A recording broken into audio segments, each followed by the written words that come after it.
your psychology and how you as an individual deal with that pressure. Orthodox होते हैं हमारे यहाँ पे माशरे के हवाले से कि लोग क्या सोचेंगे, ओ गॉड रे इसकी बेटी कैसे कपड़े पहन रही है, कैमरा के आगे सबके सामने डांस कर रही है, शक्ल देखिए अपने आईने में, मिसफिट लगती है तू, कि मैं जिंदगी भर एक टिकटॉकर तो बन के नहीं रहना चाहती। और व्हाट इफ कल टिकटॉक बंद हो गया, जो हो भी गया। ओटीटी में एल्विश यादव था, वो मेन सीजन में नहीं था, हिट है ना वो आज के टाइम पे। अभिषेक था, अगर उसकी वाइफ को मसले मसाइल है वो आके कुछ बोली तो अलग चीज़ है। हमारी नींद रोज की कम हो रही है। अब नेजी को टाइम समझ में आता था तो नेजी बोलता था अरे लोग अपना टाइम कम कर रहे हैं सोने का। हमारा काफ़ी पॉपुलर है लव एंड लैटे और इन्फिनिटी मॉल, जहाँ पे रोज हजारों करोड़ों की पिक्चर बनती है। मैं नहीं थी, मुझे नहीं पता, किसी ने मुझे बुला लिया। वो इतना ऑफेंड हो गया वो बंदा, मुझे अभी भी उसका रिएक्शन याद है। मुझे कहता है तुम एक काम करो, तुम ना शादी करके तुम ना घर पे रोटी पकाओ, तुमसे ये इंडस्ट्री नहीं हो पाएगी। मैंने तो पहले ही बता दिया था कि मैं किसी के साथ कमिटेड हूँ। साई ने बता दिया था वो किसी के साथ कमिटेड है। मैं तो एल्विश नहीं होने के बाद भी आप एल्विश का नाम ले रहे हो, मतलब आप कितने ऑब्सेस्ड हो। मैं तो डंके की चोट पे बोलती हूँ कि मैंने अपने शौहर के साथ अपना रिलेशनशिप हलाल रखा निकाह के पहले, आपने रखा। So don't judge me. Love babs. I love when they call me आला गर्ल। वो मेरी उर्दू का बड़ा मजाक उड़ाते थे शुरू से, उन लोग अभी भी मुझे बोलते हैं मुसलसल कैसी है। Thank you so much for giving your time. Thank you so much Ambika for having me and I'm very excited for today's कहानी सुनो episode. So आपको तो पता ही चल गया है, कहानी सुनो है तो जाहिर सी बात है आपको आपकी ही कहानी सुनानी है, आपकी जुबानी। Sure. बचपन से ही शुरू करते हैं हम। कैसा था आपका बचपना? मेरा बचपन बहुत खूबसूरत था और मेरा बड़ा भाई है और उसने हमेशा मुझे हर चीज़ में सपोर्ट किया। लेकिन ऐसा है ना कि जब बड़ा भाई होता है या कभी भी दो बच्चे घर में होते हैं तो कंपैरिजन लाजमी आ ही जाता है। तो स्कूल में मैं बहुत ज़्यादा ब्राइट स्टूडेंट नहीं थी, ना मेरी कोई आइडेंटिटी थी। लोग मुझे कभी सना नहीं बोलते थे, हमेशा कहते थे निसार की बहन। और मेरी मॉम का ब्यूटी पार्लर था तो उनके नाम से जाना जाता था, वीनस वाली की बेटी। मेरे पापा प्रोफेसर थे तो प्रोफेसर साहब की बेटी। खुद की आइडेंटिटी थी नहीं मेरी। तो ये था कि I was very shy, timid, under confident. 10 तक तो मेरा यही हाल था, 9 तक इनफैक्ट। फिर मुझे नहीं पता कि क्या मुआवजा हुआ, थोड़ा सा कॉन्फिडेंस मेरे अंदर आने लगा। और बचपन की बहुत सारी यादें, जैसे कि मैंने कहा कि मैं, बड़ी मज़े वाली बात है ये, मैं इस पढ़ाई में अच्छी नहीं थी और मुझे आते थे 50%, 55%, कभी कभी मैथ्स में फ़ेल भी हो जाती थी। नो लाइन, मैं क्यों झूठ बोलूँ, जो है वो है, मैं अच्छी नहीं थी पढ़ाई में। क्योंकि मेरा ड्रामेटिक्स में इंटरेस्ट था यार, तो ऑब्वियसली ना I was not good. But एक बार यूँ हुआ कि मेरी अम्मी ओपन डे से, एक नहीं कई मरतबे हुआ, मैं देखती थी अम्मी ओपन डे से आई है। भाई के लिए तो तारीफ़ है क्योंकि वो 90% वाला बच्चा है, मैं 50s वाली हूँ, तो अब मुझे पता है कि पढ़ेगी, जाहिर सी बात है। तो मैं खिड़की से देखती थी अम्मी आ रही है, मैं क्या करती थी पता है, वो जा नमाज होता है ना जिस पे नमाज हम पढ़ते हैं, वो बिछा के मैं नमाज पढ़ने लगती थी। अम्मी आती थी, वेट करती थी कब ये लड़की जा नमाज से बाहर उतरे और कब मैं उसको मारूं या कुछ तो भी करूं। फिर मैं क्या करती थी, क्योंकि अब नमाज तो मुकम्मल हो गई है, मैं ऐसे एक तकिया लेती थी, उसके ऊपर रखती थी, मैं कहती थी अम्मी मुझे आज ना अल्लाह ताला के पास ऐसे सोने का मन हो रहा है, और मैं सो जाती थी। अब अम्मी का गुस्सा तब तक शांत हो जाए तो मेरे बजाय मेरे भाई को पढ़ती थी। तो मैं ऐसे बहुत नोटी थी। या कभी ऐसे करती थी, समझो मुझे 10 में से 20 में से 6 मार्क्स है, तो मैं एक पेन लगा के उसको 16 कर देती थी ताकि वो 16 हो जाए। तो मतलब ऐसी मेरी बहुत सारी हरकतें थी बचपन की। बट ओवरऑल बहुत अच्छा बचपन था माशाल्लाह। बहुत मोहब्बत से मेरे अम्मी अब्बा ने मुझे पाला और भाई ने हमेशा सपोर्ट किया। एक सिर्फ किस्सा जो मुझे मेरे बचपन का, जिसको मैं कहती हूँ हीरो मोमेंट था, जब मुझे रियलाइज़ हुआ कि मुझ में कुछ तो बात है। एक ही बार, हाँ, पूरा 1st से लेकर 10th तक एक ही बार जब मुझे लगा कि okay I am meant for something.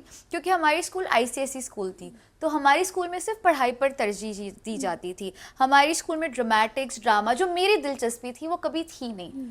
तो एक दिन टीचर आई और उसने बोला कि हमारे यहाँ पे ड्रामा हो रहा है। तो मैंने ऑडिशन दिया कि मुझे करना है, फाइनली जो मुझे करना है हो रहा है। और वो एक विच का कैरेक्टर था। मैंने ऑडिशन दिया, मैं सिलेक्ट हुई और मैंने वो पूरे उसके सामने परफॉर्म किया स्किट में। मेरी प्रिंसिपल ने मेरी एक टीचर को बोल के बोला कि ये जो लड़की है ना सना सुल्तान, इसको मेरे ऑफिस में लेके आओ। मैं ऑफिस में गई प्रिंसिपल के, मुझे नहीं पता क्यों बुलाया है, डांट ही देना है या क्या देना है। मुझे 2 वहाँ पे चॉकलेट्स पड़ी थी, मुझे दी और मुझे बोला Sana one day you will be a superstar. क्या एक्टिंग की तुमने। बस वो एक जुमला, one day you will be a superstar, मेरे जहन में घूमता रहा। भले बहुत सारी टीचर्स ने बुराई की मेरी पढ़ाई को लेके, लेकिन जब एक्टिंग की बात आई तब मुझे जो करना था उसमें मुझे कॉम्प्लीमेंट मिला, मेरा कॉन्फिडेंस वहाँ से बढ़ गया। तो ये 2-3 कुछ मेरे फेवरेट किस्से हैं जो हाइलाइट्स है। कहा जाता है ना, कुछ बच्चे होते हैं जिनके सारे सपने पूरे होते रहते हैं बचपन में, बट कुछ होते हैं उनको कॉम्प्रोमाइज़ भी करना पड़ता है। सना जी की लाइफ में कैसा था? नहीं, अल्लाह का शुक्र है मुझे कभी कॉम्प्रोमाइज़ करना नहीं पड़ा। हाँ, ये सच है। अच्छा चलो, इससे एक और चीज़ बोलती हूँ। ये बात नहीं है कि हम बहुत ज़्यादा अमीर थे, लेकिन मेरी अम्मी इतना अफोर्ड नहीं भी कर सकते तो भी मेरी अम्मी ने मेरे भाई को तो आईसीएसई स्कूल में डाला, मुझे भी डाला। वो टाइम पे फीस एक महीने की 3,000 होती थी। वो टाइम का 3,000 पर मंथ बहुत ज़्यादा माना जाता है, आज भी है स्कूल फीस के हिसाब से, बट वो टाइम पे बहुत ज़्यादा था। लेकिन उसके बाद भी मेरी अम्मी और अब्बा ने जो भी वो कमाते थे उन्होंने हमारी पढ़ाई पर डाला। ये सोच सकते थे कि ये तो पढ़ाई में अच्छी नहीं, इसको तो कोई भी स्कूल में डाल सकता है, वो कभी नहीं किया। मेरे भाई में और मुझ में कभी वो फ़र्क नहीं महसूस किया। बट एक चीज़ ज़रूर होती थी, क्योंकि सब बहुत बड़े बड़े लोग थे वहाँ पे, सेलिब्रिटीज़ आते थे पढ़ने के लिए, तो ना सब बड़ी बड़ी गाड़ियों में आते थे। मेरे अब्बा की एक स्कूटर हुआ करती थी, चेतक, आपने सुनी होगी, और वो एकदम खटारा सी चेतक, हाँ ऐसा नहीं कि कंडीशन, फुल खटारा चेतक। और मैं देखती सारे मेरे फ्रेंड्स बड़ी बड़ी लंबी लंबी गाड़ियों में आ रहे हैं और मेरे अब्बा मेरे को चेतक पे छोड़ रहा है। तो मैं अब्बा को कहती थी स्कूटी यहाँ पे स्कूल के पास नहीं लानी, आप थोड़ी सी दूर खड़ा करो ताकि कोई देखे ना कि मैं ये वाली स्कूटी पे आ रही हूँ। और अब जब मैं मुड़ के उस मोमेंट को देखती हूँ मैं कहती हूँ शिट यार, मुझे एक्सेप्ट करना चाहिए था। तो क्या अगर मैं उन लोगों की तरह, मेरे पास बड़ी गाड़ियाँ नहीं थी, बट एटलीस्ट ये था कि फिर भी मेरे माँ बाप कोशिश कर रहे, I had to own what I was. क्योंकि अब जब मैं पीछे मुड़ के देखती हूँ, मैं हर उस इंसान को बोलती हूँ कि अपनी रियलिटी को ना एक्सेप्ट करो। क्यों पता है? क्योंकि जैसे आप मेहनत करोगे आप आगे बढ़ोगे, और जब आप पीछे मुड़ के देखोगे ना आपको अपने आप पे प्राउड फील होगा। Never be ashamed to tell people what you really are, you know, because you never know कि आप किसको इंस्पायर कर रहे हो। तो ये एक चीज़ थी, लेकिन उसके बाद भी कोई चीज़ की कभी कमी नहीं थी। कभी, मैं कसम से ये सच बोल रही हूँ, मेरे पास पैसे भी इतने होते थे कि जब कोई खरीद नहीं पा रहा है, मेरा फ्रेंड, कॉलेज की बात कर रही हूँ, 11th-12th की, स्कूल में तो खैर ओके ओके सिचुएशन थी, जब मैं 11th-12th में आई तो चीज़ें बेहतर हुई अल्हम्दुलिल्लाह। भाई भी डॉक्टर बन गया था, सारी चीज़ें नॉर्मल रही थी, मैं भी थोड़ा बहुत कमाने लगी थी, इवेंट्स वगैरह करती थी। तो इतना होता था कि जब मेरी किसी फ्रेंड को कुछ खरीदना तो मैं खुद पैसे दे देती थी। मैं हमेशा इसलिए कहती हूँ, पता है कि आप ना लाइफ में अमीर बनने की मत सोचो, रईस बनने की सोचो। क्या फ़र्क है अमीर और रईस में? अमीर का मतलब ये होता है कि फ़र्ज़ करो सना सुल्तान के पास 20 रुपए, वो 20 रुपए मेरे पास है, मैंने 1 रुपए खुद पे खर्चा कि 19 है, वो अमीर है। रईस पता है क्या होता है? सना सुल्तान के पास 20 रुपए है, ठीक है, मैं उसमें से 15 रुपए मेरे दोस्तों पे खर्चा कर रही हूँ। अरे तू क्यों नहीं खा रहा है? पैसे नहीं, चल तू भी खा, तू भी खा, तू भी खा। 5 रुपए भले मेरी सेविंग है, लेकिन क्योंकि मैंने सबके साथ शेयर किया ना, वो रईस है इंसान। इसलिए मैं कम भी सेव करूँ लेकिन जो मेरे आसपास रहे वो खुश रहे, मेरी ये सोच है। सो ये आई थिंक ये कहीं ना कहीं ये बचपन से आई है, बुनियादी तौर पे जो हम सीखते हैं वो चीज़ें हम कैरी फॉरवर्ड करते हैं। ये मैंने अपने अम्मी अब्बा से सीखा। खुद के पास नहीं है, उन्होंने अपनी नेसेसिटीज़ को सैक्रिफाइस करके हमें लग्जरी दी, चाहे वो अच्छी तालीम हो, लाइक अच्छा एजुकेशन हो, चाहे वो अच्छा पहनना ओढ़ना हो, चाहे वो ट्यूशन की फ़ीस हो, कोई भी चीज़, या चाहे मुझे बर्थडे पार्टी क्यों ना करनी हो, नहीं अफोर्ड कर सकते तो भी चलो छोटी सी पार्टी है, बच्ची की खुशी है, कर लेते हैं। सो ऐसा वाला सीन था। बाकी वियर्ड तो बचपन से ही थी, हर लिहाज से ऑलवेज अ मिसफिट, कभी फिट इन नहीं हो पाती थी। बट अब देखती हूँ और रियलाइज़ होता है कभी कभी आप फिट इन इसलिए नहीं होते हो क्राउड में क्योंकि शायद आपकी जगह स्टेज पर होती है। अच्छा, आपको बचपन से ही एक जुनून था अंदर की कुछ तो करना है, हाँ, मतलब बट वे नहीं मिल रहा था। करेक्ट, बट घर वालों का कितना सपोर्ट था? क्योंकि आपको तो पता ही ग्लैमर इंडस्ट्री में आने के बाद आप मतलब जो घर वालों को चाहिए होता है कई बार वो चीज़ें नहीं हो पाती है। बिल्कुल। कई बार रिश्तेदारों का प्रेशर होता है हाँ। कि ये करना है वो नहीं करना है, तो उसके वजह मतलब सोसाइटी प्रेशर की वजह से भी इंसान को बहुत चीज़ें डील करनी पड़ती है। 100%। सना ने ये सारी चीज़ें कितनी देखी अपनी लाइफ में? डेफिनेटली, और मैं तो मुस्लिम फैमिली से बिलोंग करती हूँ, तो और ऑर्थोडॉक्स होते हैं हमारे यहाँ पे माशरे के हवाले से कि लोग क्या सोचेंगे, ओ गॉड ये क्या मतलब क्या कर रही है। तो हाँ, मेरे अम्मी अब्बा को काफ़ी तंज कसे गए, काफ़ी ताने दिए गए। लेकिन जब मैं इंडस्ट्री में एंट्री ले रही थी ना, मेरा बड़ा भाई था, उसने मुझे सपोर्ट किया, उसने बोला देख तेरे को जो करना है तू कर, लेकिन जिस दिन तू मेरा ट्रस्ट तोड़ेगी ना सना, वो तेरा आखिरी दिन होगा तेरे फ्रीडम का। तो फिर मैं अम्मी अब्बा के साथ, भाई के साथ बैठ के हमने बातें की, मैंने कहा मैं जो भी करूँगी ना, मैं वादा करती हूँ मैं अपने तमीज़ के दायरे में करूँगी, मैं कभी कोई ऐसी चीज़ नहीं करूँगी कि आपको शर्मिंदगी महसूस हो, पर प्लीज़ मुझसे पढ़ाई नहीं होती, मैं बैंकर नहीं बन सकती। मैं वो 3 इडियट्स में फरहान वाला सीन था ना, जब उसको जाके बोला था अपने डैड को कि मेरे को फोटोग्राफर बनना है, तो ये वो वाला सीन था कि मेरे को मैं कॉमर्स ली थी लेकिन मुझे बैंकिंग नहीं करनी, मुझे कॉमर्स फील्ड में नहीं जाना क्योंकि मैं कर ही नहीं पाऊंगी। हमने बोला डॉक्टर बन जाओ, भाई डॉक्टर बन रहा है कोई बात नहीं, तुम भी डॉक्टर बन जाओ, कर लेंगे कैसे भी मैनेज। मैंने कहा डॉक्टर भी नहीं बना रहे तो क्या करना है? मैंने कहा मुझे एक्टर बनना है, लेकिन मैं कंटेंट क्रिएशन से स्टार्ट करना चाह रही हूँ, और सोशल मीडिया बड़ा प्लेटफॉर्म है आज के टाइम पे। तो जब मैं वीडियोस भी बनाती थी तभी भी काफ़ी लोगों को काफ़ी मसले मसाइल होते थे, रिलेटिव्स के हवाले से बात कर रही हूँ कि अरे इसकी बेटी कैसे कपड़े पहन रही है, कैमरा के आगे सबके सामने डांस कर रही है, ये सारी चीज़ें। बट मुझे लगता है कि every girl and boy, if they have a parent who trust their daughter or son more than they trust society, then the result will be different altogether. तो मेरे अम्मी अब्बा ने मुझ पे एतबार किया, उन्होंने बोला ठीक है चल तेरे को 1 साल दिया, अगर 1 साल में तू कुछ अच्छा कर लेती है तो अब हमें दिख जाएगा, वरना फिर जो हम बोलेंगे तुझे करना पड़ेगा। मेरे पास सिर्फ 1 साल था, और फिर धीरे धीरे धीरे कंटेंट क्रिएशन स्टार्ट किया। टिकटॉक पे वीडियोस वायरल होते थे, डब स्मैश था उस पे वीडियो वायरल होते थे। फिर मैंने एक ब्यूटी पेजेंट जीता था, वो भी क्योंकि मुझे तंज किया गया कॉलेज में, एक लड़की ने बोला कि तुम मिसफिट हो फैशन शो में पार्टिसिपेट करने, तो मैंने एकदम जुनून में आके ना साइन इन कर लिया एक जगह। और मैं जब वो पेजेंट जीती, it was a international pageant जो अली बाबा यूसी ब्राउज़र ने ऑर्गेनाइज किया था। मैं फर्स्ट आई, पहले वो ऑफलाइन था, फिर सॉरी ऑनलाइन था, फिर वो ऑफलाइन हुआ। एंड इमेजिन एक लड़की जिसका कुछ भी बैकग्राउंड नहीं है, अचानक से वो एक ब्यूटी पेजेंट जीत के international New York times square pay feature होती है और उसको 10 लाख रुपए का इनाम मिलता है पहले ही साल में। वो कैसी फीलिंग होगी? मेरे साथ वो हुआ, मुझे लगा पता नहीं मैं सपना देख रही हूँ क्या, बट कहते हैं ना अगर आपकी नीयत साफ है तो रास्ता आसान हो जाता है। तो वो एक पहला माइलस्टोन था, और पैसे देख के फीचर नहीं हुई थी, ऑर्गेनिक फीचर हुई थी जैसे आज के टाइम पे लोग करते, आई स्वेयर। तो वो एक पहला कॉन्फिडेंस था, कितनी लड़कियों को बीट करके मैं माशाल्लाह यहाँ पर पहुँच गई। फिर उसके बाद धीरे धीरे मैंने बहुत सारे म्यूज़िक वीडियोस किए, पंजाब इंडस्ट्री से आगाज़ हुआ। मेरा पहला म्यूज़िक वीडियो शेरी मान सर के साथ था, वो किया। फिर धीरे धीरे धीरे और चीज़ें हुई, और फिर बिग बॉस आ गया एक दिन इसी बीच।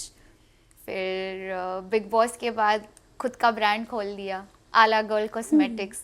और बस यही है मेरी लाइफ का पैटर्न, हमेशा से बेसिकली ये रहा है कि जब जब मुझे अंडर एस्टिमेट किया गया है ना, मेरे अंदर और जुनून आया कि इसको तो मैं करके दिखाऊंगी। चाहे वो मेरी सीनियर क्यों ना हो, जिसने बोला कि आप मिसफिट हो, तो मैं उसको फिट होकर दिखाई। और जहाँ पे मुझे पार्टिसिपेट करने नहीं दे रही थी, वहाँ पे एज ए चीफ गेस्ट जाकर दिखाई। या बिग बॉस में मुझे बोला गया कि क्या ये पूरा टाइम आला आला करती रहती है, तो जो नाम से बदनाम कर रहे थे उसी नाम से नाम बना दिया। आज लोग मुझे आला गर्ल बोलते हैं। मेरा ब्रांड माशाल्लाह एक सक्सेसफुल वेंचर है। आज 5 महीने हो गए आला गर्ल कॉस्मेटिक्स को, एंड हम बहुत अच्छे प्रॉफिट में, और नेक्स्ट मंथ हम नया प्रोडक्ट लॉन्च कर रहे हैं। अल्लाह का शुक्र है। सो खुद की, आई थिंक पैसे नहीं भी हो ना आपके पास, आपको सपने देखने का हक है, और सपनों से सिर्फ चीज़ें पूरी नहीं होती। अगर आपका विजन बड़ा है, आपका आइडिया बड़ा है, तो आप कहीं ना कहीं वे आउट निकाल लोगे। बट आपके वो जो सीनियर थे जिसने कहा था कि आप मिसफिट हो, हाँ बहुत बड़ी मिसफिट। क्या शक्ल देखी ऐसे, इतना डिसेंटली भी नहीं बता, शक्ल देखी अपने आईने में, मिसफिट लगती है तू। एंड वो टाइम पे मैं सच में जवाब नहीं दे पाई, सीनियर थी मेरी, ऐसे क्या ही बोलूँ। घर पे गई, मिरर में देखा, यार इतनी बुरी नहीं दिखती, मे बी हाँ ग्रूमिंग की ज़रूरत है। And then I was like okay, मैंने ऊपर वाले को देख के बोला कि इसका जवाब मैं नहीं आप दोगे, कैसे दोगे मुझे नहीं पता, पर आपने देना है। फिर मैं ऑनलाइन सर्च करने लगी है, कोई पेजेंट्स हो रहा है, क्या हो रहा है, मुंह पे अभी स्लैप तो देना है, कैसे दूँ। तो हाँ, घर वालों को कभी कपड़े को लेकर कुछ आपत्ति हुई थी आपके, स्पेशली आपके पेरेंट्स को? नहीं, जब मैं अपने आप को थोड़ा थोड़ा प्रूव करने लगी, देखो वैसे भी मैं कुछ ओवर कपड़े नहीं पहनती, हाँ बेसिक वेस्टर्न पहनती हूँ जैसे मैंने अभी पहन के रखा है, बट एज सच कोई प्रॉब्लम नहीं हुई। शुरू शुरू में ऑफकोर्स उनको था, लेकिन वो सिर्फ पहनावे तक महदूद नहीं था, वो इसके ऊपर भी था कि बाहर काम कर रही हूँ, जिसके साथ काम कर रही हूँ वो ऑपोजिट जेंडर का है। लेकिन at the end of the day जब उनको धीरे धीरे मुझ पे एतबार होने लगा, they were all in, and today touch wood they are proud of me. अल्हम्दुलिल्लाह। जब आपका पहला वीडियो वायरल हुआ था टिकटॉक पर, हाँ, उस वक्त क्या चल रहा था दिमाग में आपके सना? सच बोलूं मुझे कुछ ज़्यादा खुशी नहीं हुई थी, क्योंकि कहीं ना कहीं ये मैंने प्रेडिक्ट कर लिया था। मेरी एक चीज़ ना बहुत अच्छी है, मेरे को समझ में आता है कि ये ट्रेंड है और ये एक टाइम पे ख़त्म होगा, है ना। तो जब हुआ खुशी हुई, मैं ये नहीं बोली खुशी नहीं हुई, लेकिन फिर मुझे ये हुआ कि एक वीडियो वायरल हुआ, इससे तो मैं स्टार नहीं बन गई ना, क्योंकि उसके बाद मैंने 4 वीडियो और पोस्ट किए, कुछ भी नहीं हुआ। फिर 5वां वीडियो वापस बूम, फिर 3-4 वीडियो, और जो वीडियो पे उम्मीद होती है ना, वीडियो पे कभी व्यूज़ नहीं आते। और जो वीडियो पे आप मेहनत नहीं करते हो और ऐसे ही डाल देते हो, वो मिलियंस में पहुंच जाते थे। मतलब मेरे 8-10 मिलियन फॉलोअर्स थे टिकटॉक पे, माशाल्लाह। It was all good, but कहीं ना कहीं मुझे फ्यूचर की टेंशन थी कि मैं ज़िंदगी भर एक टिकटॉकर तो बन के नहीं रहना चाहती, और व्हाट इफ कल टिकटॉक बंद हो गया, जो हो भी गया एक पॉइंट के बाद। शॉकिंग कितना था आपके लिए वो?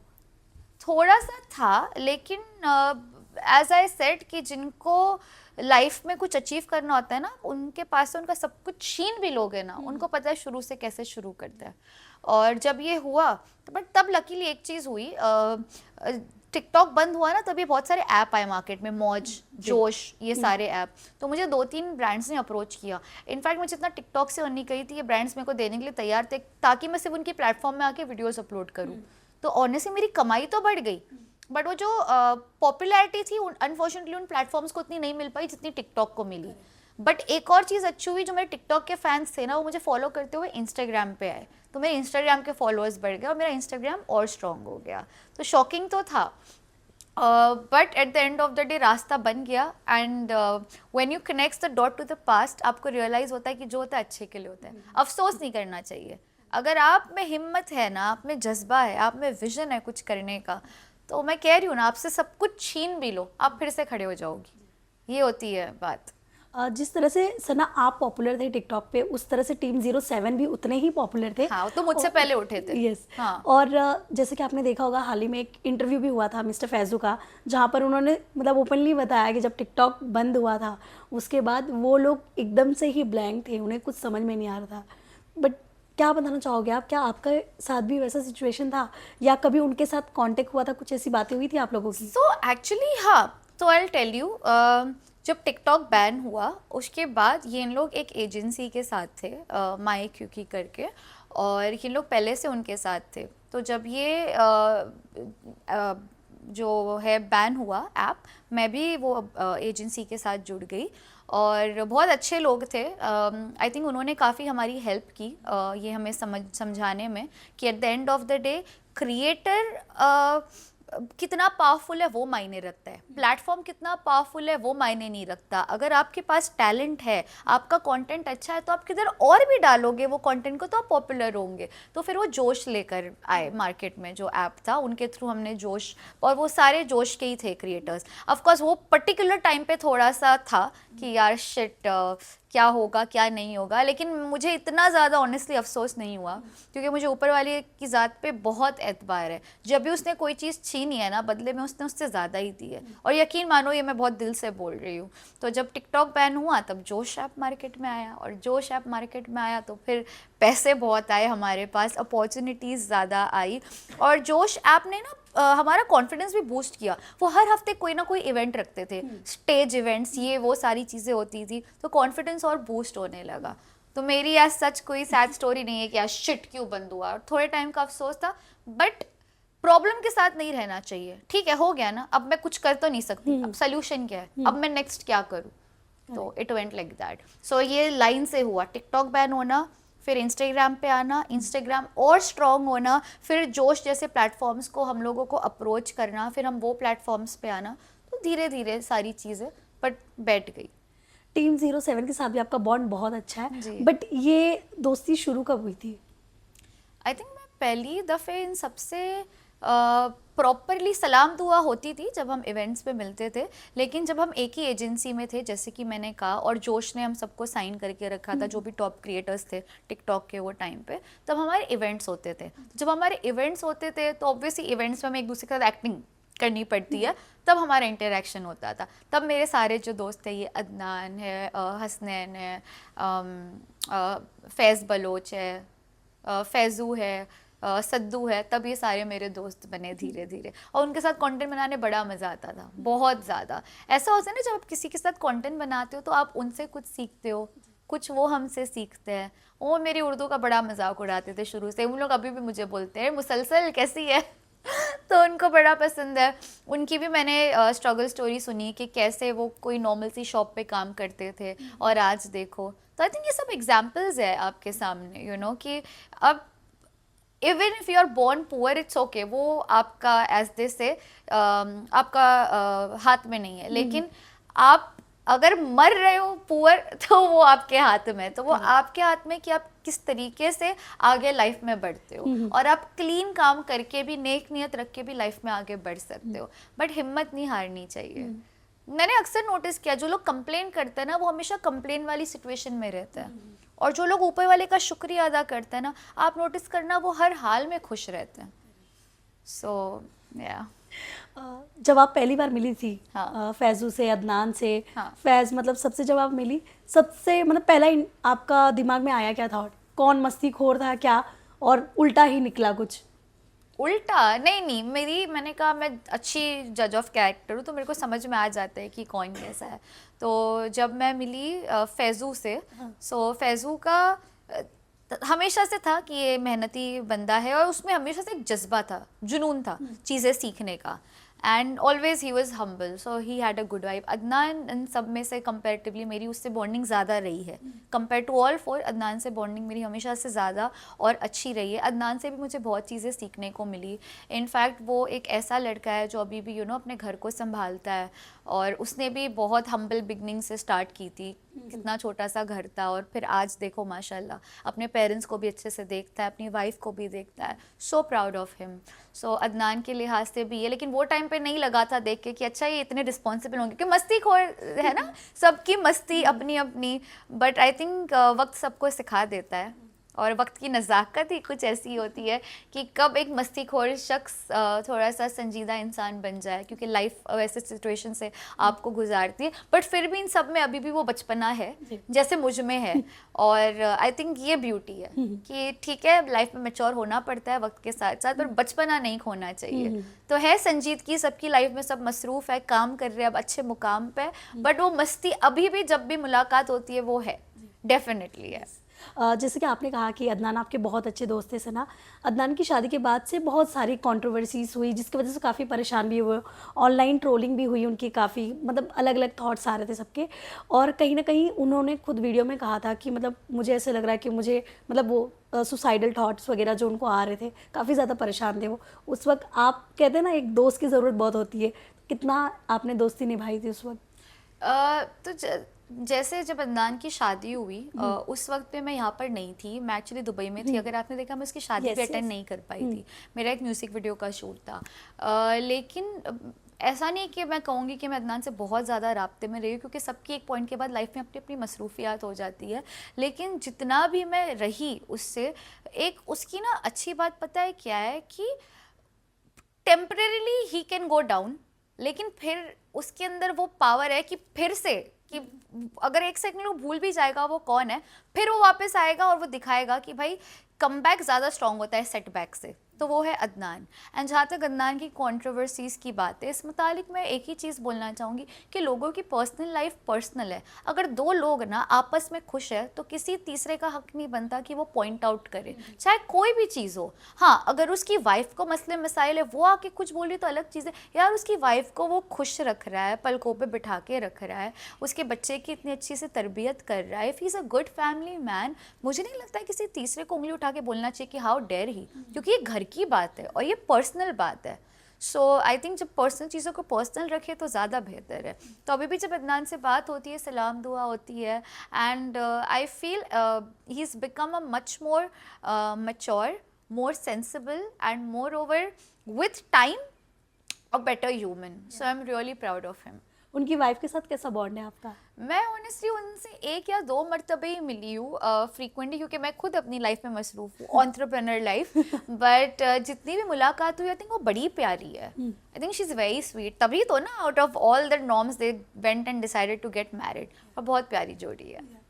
सो इसके अलावा सना, धीरे धीरे पॉपुलैरिटी आपको मिलती गई, चीज़ें काम भी आ रहे, बट आपको कब समझ में आया कि हाँ मतलब ये मैं पहले वाली सना नहीं रही हूँ, अब चीज़ें अलग हो रही है, तो संभाल के रखना मुझे, ये जो मुझे सक्सेस मिल रही है? मैं सच बोलूँ, मुझे अभी भी रियलाइज़ नहीं होता कसम से कि मुझ में थोड़ा भी फेम आया है। जैसे अभी मैं कल भी अपने अम्मी अब्बा के साथ मूवी देखने के लिए गई थी, तो मैं पब्लिक प्लेसेस पे जाती हूँ, लोग फ़ोटो क्लिक करने आते हैं, तो जब आते हैं मैं क्लिक करवाती हूँ, तो मेरा भाई अम्मी कई बार सवाल पूछते कैसा लगता है, मैं कहा नॉर्मल सा लगता है, और वो भी कहते हैं कि मतलब तुझे देख के अभी तक नहीं लगता है कि तुझ में वो एक सेलिब्रिटी वाली चीज़ आई है, फ़ोटो क्लिक करके जा रहे हैं, हाँ ठीक है। क्यों क्यों पता है मेरे अंदर, क्योंकि मेरी अम्मी ने ही सिखाया है कि अगर ऊपर वाले ने तुमको वो चीज़ दी है ना, तो तुमसे ले भी सकता है। So I have never felt that oh I am finally here, या मैंने कुछ अचीव कर लिया है। मुझे लगता है कि जिस दिन ये मेरे अंदर आ गया ना, उस दिन मेरी ग्रोथ रुक जाएगी, क्योंकि कहीं ना कहीं फिर वो थोड़ा सा घमंड भी आ जाता है कि अब मैंने ये अचीव कर लिया, और जो घमंड किया है वो इतिहास गवाह है, वो कभी लाइफ में नहीं चला है। तो मुझे लगता है मैं कितनी भी ऊंचाई, अभी तो मैं खैर यहाँ पर हूँ, एक रियलिटी शो किया है, एक माशाल्लाह ब्रांड क्रिएट किया है, अब एक और आप लोग मुझे जल्द बहुत आला दर्जे की सीरीज़ में देखेंगे, लेकिन मुझे नहीं लगता कि मैं यहाँ पर भी पहुँचूंगी, मुझ में मगरूरी आएगी। आई think I have always been like this, and मेरे फ्रेंड्स को पूछो कि अगर सना में 1% भी फ़र्क आया है, I am literally the same. उनको बोलना पड़ता है बहन थोड़ा सा तो एटीट्यूड दिखाना पड़ता है, सबको you can't afford to be so sweet, लोग फ़ायदा उठाकर चले जाएंगे, बट मुझे में कोई तब्दीली नहीं आई है कसम से। और अगर एक इंसान बोल दे, मैं चैलेंज देती हूँ, अगर किसी ने बोल दिया यहाँ पे कि मैंने किसी का दिल दुखाया, मैंने किसी की दिल आज़ारी की, या मैंने किसी को घमंड दिखाया, रूड भी हुई हूँ, ये कमेंट सेक्शन में लिख दो आपके इंटरव्यू के, एक इंसान भी लिख देगा ना, आप जो बोलोगे मैं हार जाऊंगी। सच लिखना अगर, क्योंकि मुझे पता है मैंने नहीं किया, पता चला लोग लिख देंगे हाँ ये किया, झूठ नहीं बोलना, कसम है आपको, जो आपकी फेवरेट चीज़ है उसकी। बिग बॉस कैसे आया आपकी लाइफ में, एंड वो जब आपको कॉल आया होगा, क्या सच लग रहा था वो? बिग बॉस, मैं बिग बॉस के लिए गई नहीं थी ना, मैं तो गई थी एक सीरीज की मीटिंग के मुतालिक, और वहाँ पर जो मैम बैठी थी वो हेड थी क्रिएटिव ये पर्टिकुलर शो की, तो अब मेरी ज़ुबान उर्दू, मेरी गुफ्तगू उनसे थोड़ी सी हुई शो के मुतालिक, जो सीरीज़ करने वाली थी उसके मुतालिक, और मुझे नेक्स्ट डे उनसे कॉल आता है उनके ऑफिस से कि अच्छा सना सुल्तान आप बिग बॉस करेंगी। मैंने कहा है, मैं तो सीरीज़ के लिए आई थी, बिग बॉस कहाँ से आ गया पिक्चर में? जो कहते हैं नहीं, वो कल आपसे बात की थी ना शालिनी मैम ने, तो मैंने कहा हाँ, तो उनको आपकी उर्दू अच्छी लग गई, आपकी शायराना अंदाज़ अच्छा लग गया, तो आप करना चाहेंगी, तो इस तरीके से आया। फिर वो बाद में मैंने मुलाकात की, क्योंकि पहला तो यही था कि मैं झगड़ालू लग रही हूँ, क्योंकि बचपन में हमने जो बिग बॉस देखा था वो बाप पे मत जाना, ये वो बहुत कंट्रोवर्शियल होता था। हमारे सीजन में भी खैर बहुत कंट्रोवर्सीज हुई, बट हैविंग सेड दैट बहुत कंट्रोवर्शियल होता था, I can never imagine my self in a show like that, and all of a sudden I am getting that, तो ऑब्वियसली मुझे थोड़ा सा अनरियल लगा कि ये मुझे क्यों लेना चाहेंगे, मुझ में क्या है ऐसा, बट क्योंकि उनको हर कैरेक्टर चाहिए होता है, और उनको मुझ में वो एक उर्दू शायराना कैरेक्टर दिख गया, तो मेरे नसीब में, मेरे मुकद्दर में उस वक्त पे था, तो बस हो गया। तो इट वॉज नॉट प्लान्ड, या मैं बिग बॉस की मीटिंग के लिए नहीं गई थी किसी और चीज़ के लिए, मिल ये गया। जैसे कि घर में अगर आपको याद होगा, जब आप घर में गई थी बहुत सारी ऐसी चीज़ें हुई, कई बार ही आपको डिमोटिवेट करने की भी कोशिश की गई थी घर में, बट आपके लिए सबसे ज़्यादा सरप्राइजिंग किसका बिहेवियर लगा था? सरप्राइजिंग?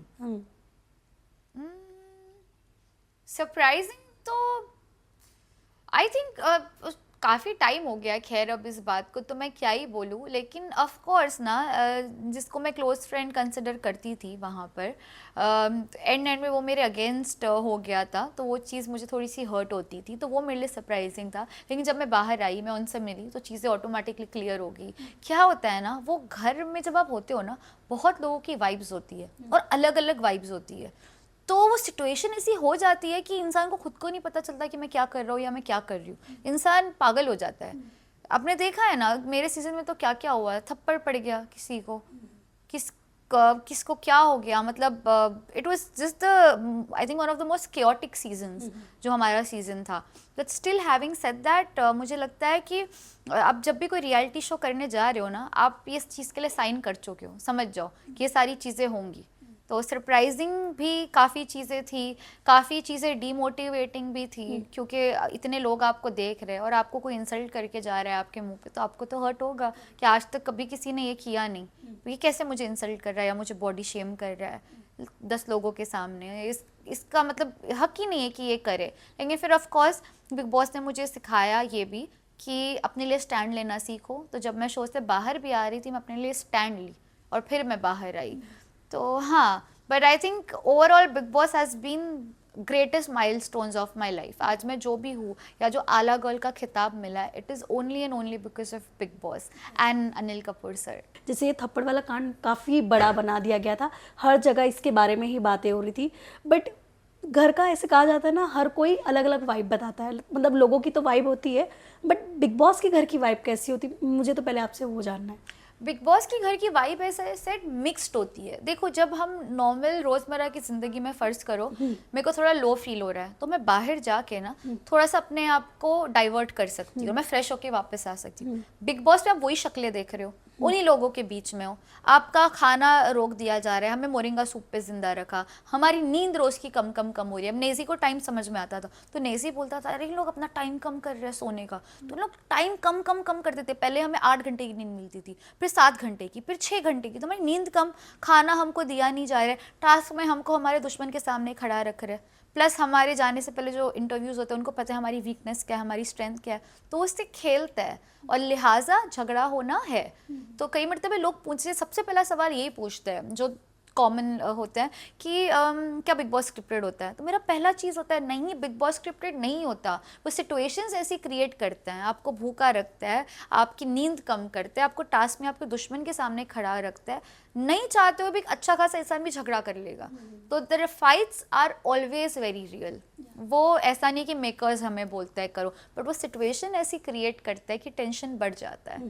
एंड टास्क भी आपको ऐसा देते हैं कि पता है कि ये वीकनेस है इसकी, ये नहीं कर पाएगी, so they play with you. So Bigg Boss का जो घर होता है सना जी, जैसे कि लड़कियां लड़के दोनों के लिए ही होता है, बट लड़कियों को ना कुछ मैं कह सकती हूँ ज़्यादा हाइजीन रहने की आदत होती है एज़ कम्पेयर टू बॉयज़। तो वो घर में ऐसा क्या हुआ था, या कुछ ऐसा बताएंगे, क्योंकि कई बार बाथरूम की स्टोरीज आती है, कभी कोई मतलब क्लीनिंग नहीं हो रही है, ऐसी बहुत सारी आती है। बट फीमेल्स के लिए क्या बिग बॉस का घर सही है? क्योंकि आपको पता है फीमेल्स को मंथली पीरियड्स आते ही आते हैं, जिसमें चिड़चिड़ी हो जाती है, लड़कियां साफ सफाई ज़्यादा चाहिए होती है, बट ऐसा माहौल बिग बॉस के घर में कैसा होता है? हाँ, ये सारी चीज़ें डेफिनेटली होती है। और कई मरतबे होता भी था, जब मैं वॉशरूम में नहाने जाती थी, मैं एक्चुअली देखती थी कि किसी के सैनिटरी पैड्स पड़े हुए हैं, एंड मुझे पता नहीं चलता था। मैं बिना देखे तो इल्ज़ाम नहीं लगा सकती कि किसके है किसके नहीं है, बट अगर समझ में आ भी जाता था तब सिर्फ सुम में जाकर बोलती थी कि अपने पैड्स उसको थोड़ा सा सही से डिस्पोज कर लो। तो ऑफ कोर्स इश्यूज़ होते हैं, क्योंकि आप एक बाथरूम कितने लोगों के साथ शेयर कर रहे हो, है ना। सो ये सारी चीज़ें डेफिनेटली होती थी। हाइजीन एक इशू था, हमेशा से रहा है। टॉवल्स एक्सचेंज हो जाते थे कई मरतबे, इसका टॉवल उसने ले लिया, उसका टॉवल इसने ले लिया। तो हाँ, but at the end of the day you learn to deal with it. But कभी ऐसा, आप क्योंकि पूरा तो दिखाया नहीं है एपिसोड में, बट कभी ऐसा कुछ हुआ हाइजीन के मामले में लेके आप लोगों का कुछ झगड़ा हुआ हो, लड़कियों के आपस में बात हुई हो कि भाई ये बेसिक मैनर है, कम से कम ये चीज़ों का तो ध्यान रखो? एक्चुअली ना, मुझे लगता है ये बहुत पर्सनल हैबिट्स है, और अगर आप पब्लिक जगह पे इसको थोड़ा बदतमीजी से बोलोगे ना, ये बहुत रूड हो सकता है, ये किसी की पर्सनैलिटी को ख़राब कर सकता है। ये मैंने भी कुछ सीजन्स में लोगों की देखा है जहाँ पे लोग एकदम इंसल्ट कर देते हैं इन अ रॉन्ग वे। मुझे लगता है ये चीज़ तरीके से भी बोली जा सकती है, क्योंकि जानबूझ के मुझे नहीं लगता है कोई करता है। जैसे मेरे सीजन में अगर किसी के सैनिटरी पैड्स बाथरूम में छूट भी रहे होंगे, मुझे नहीं लगता है वो उस लड़की ने जानबूझ के रखा होगा। मे बी इतनी सारा टेंशन होता है, इतनी चीज़ें घूम रही होती है, छूट गया होगा, बट कायदे से बोला जाता है। तो मैं जाके शांत तरीके से बोल देती थी, इस तरीके से कि तुम्हारा पैड छूट गया, जाकर चेक कर, ऐसे। लेकिन कुछ लोगों को अटेंशन चाहिए होता है उसमें भी, कि मैं ज़ोर से चिल्ला के बोलूँगी तो कैमरा मेरे पर आएगा। मैं ऐसे अटेंशन की ग्रीडी नहीं हूँ। मुझे लगता है कि इतने 2 मिनट के फेम के लिए मैं किसी की इज्जत गिराऊँ? आपको पता है इंटरनेट एक ऐसी चीज़ है ना, जहाँ पे हम बोल के निकल जाएंगे, बट वो मैटर वहाँ पे ज़िंदगी भर रहेगा। वो लड़की है, उसका पति होगा फ्यूचर में, उसके बच्चे होंगे, उसके ख़ानदान रहेंगे, उसको किस निगाह से देखेंगे मेरे एक जुमले से। तो मैं थोड़ा सा इस तरीके से सोचती हूँ। ऑल्सो सना जी, जिस तरह से आपकी बॉडी शेमिंग भी हुई थी घर के अंदर, क्या उसके बाद या उसके पहले कभी ऐसा सिचुएशन आया था आपकी लाइफ में, किसी ने आपको इस तरह से इंसल्ट करने की कोशिश की थी? नहीं, कभी नहीं, कभी नहीं। खाली वो मैंने बताया था, कॉलेज में एक लड़की ने मुझे मिसफिट बोला था, बस वो था। उसके अलावा मुझे कभी किसी ने बॉडी शेम नहीं किया।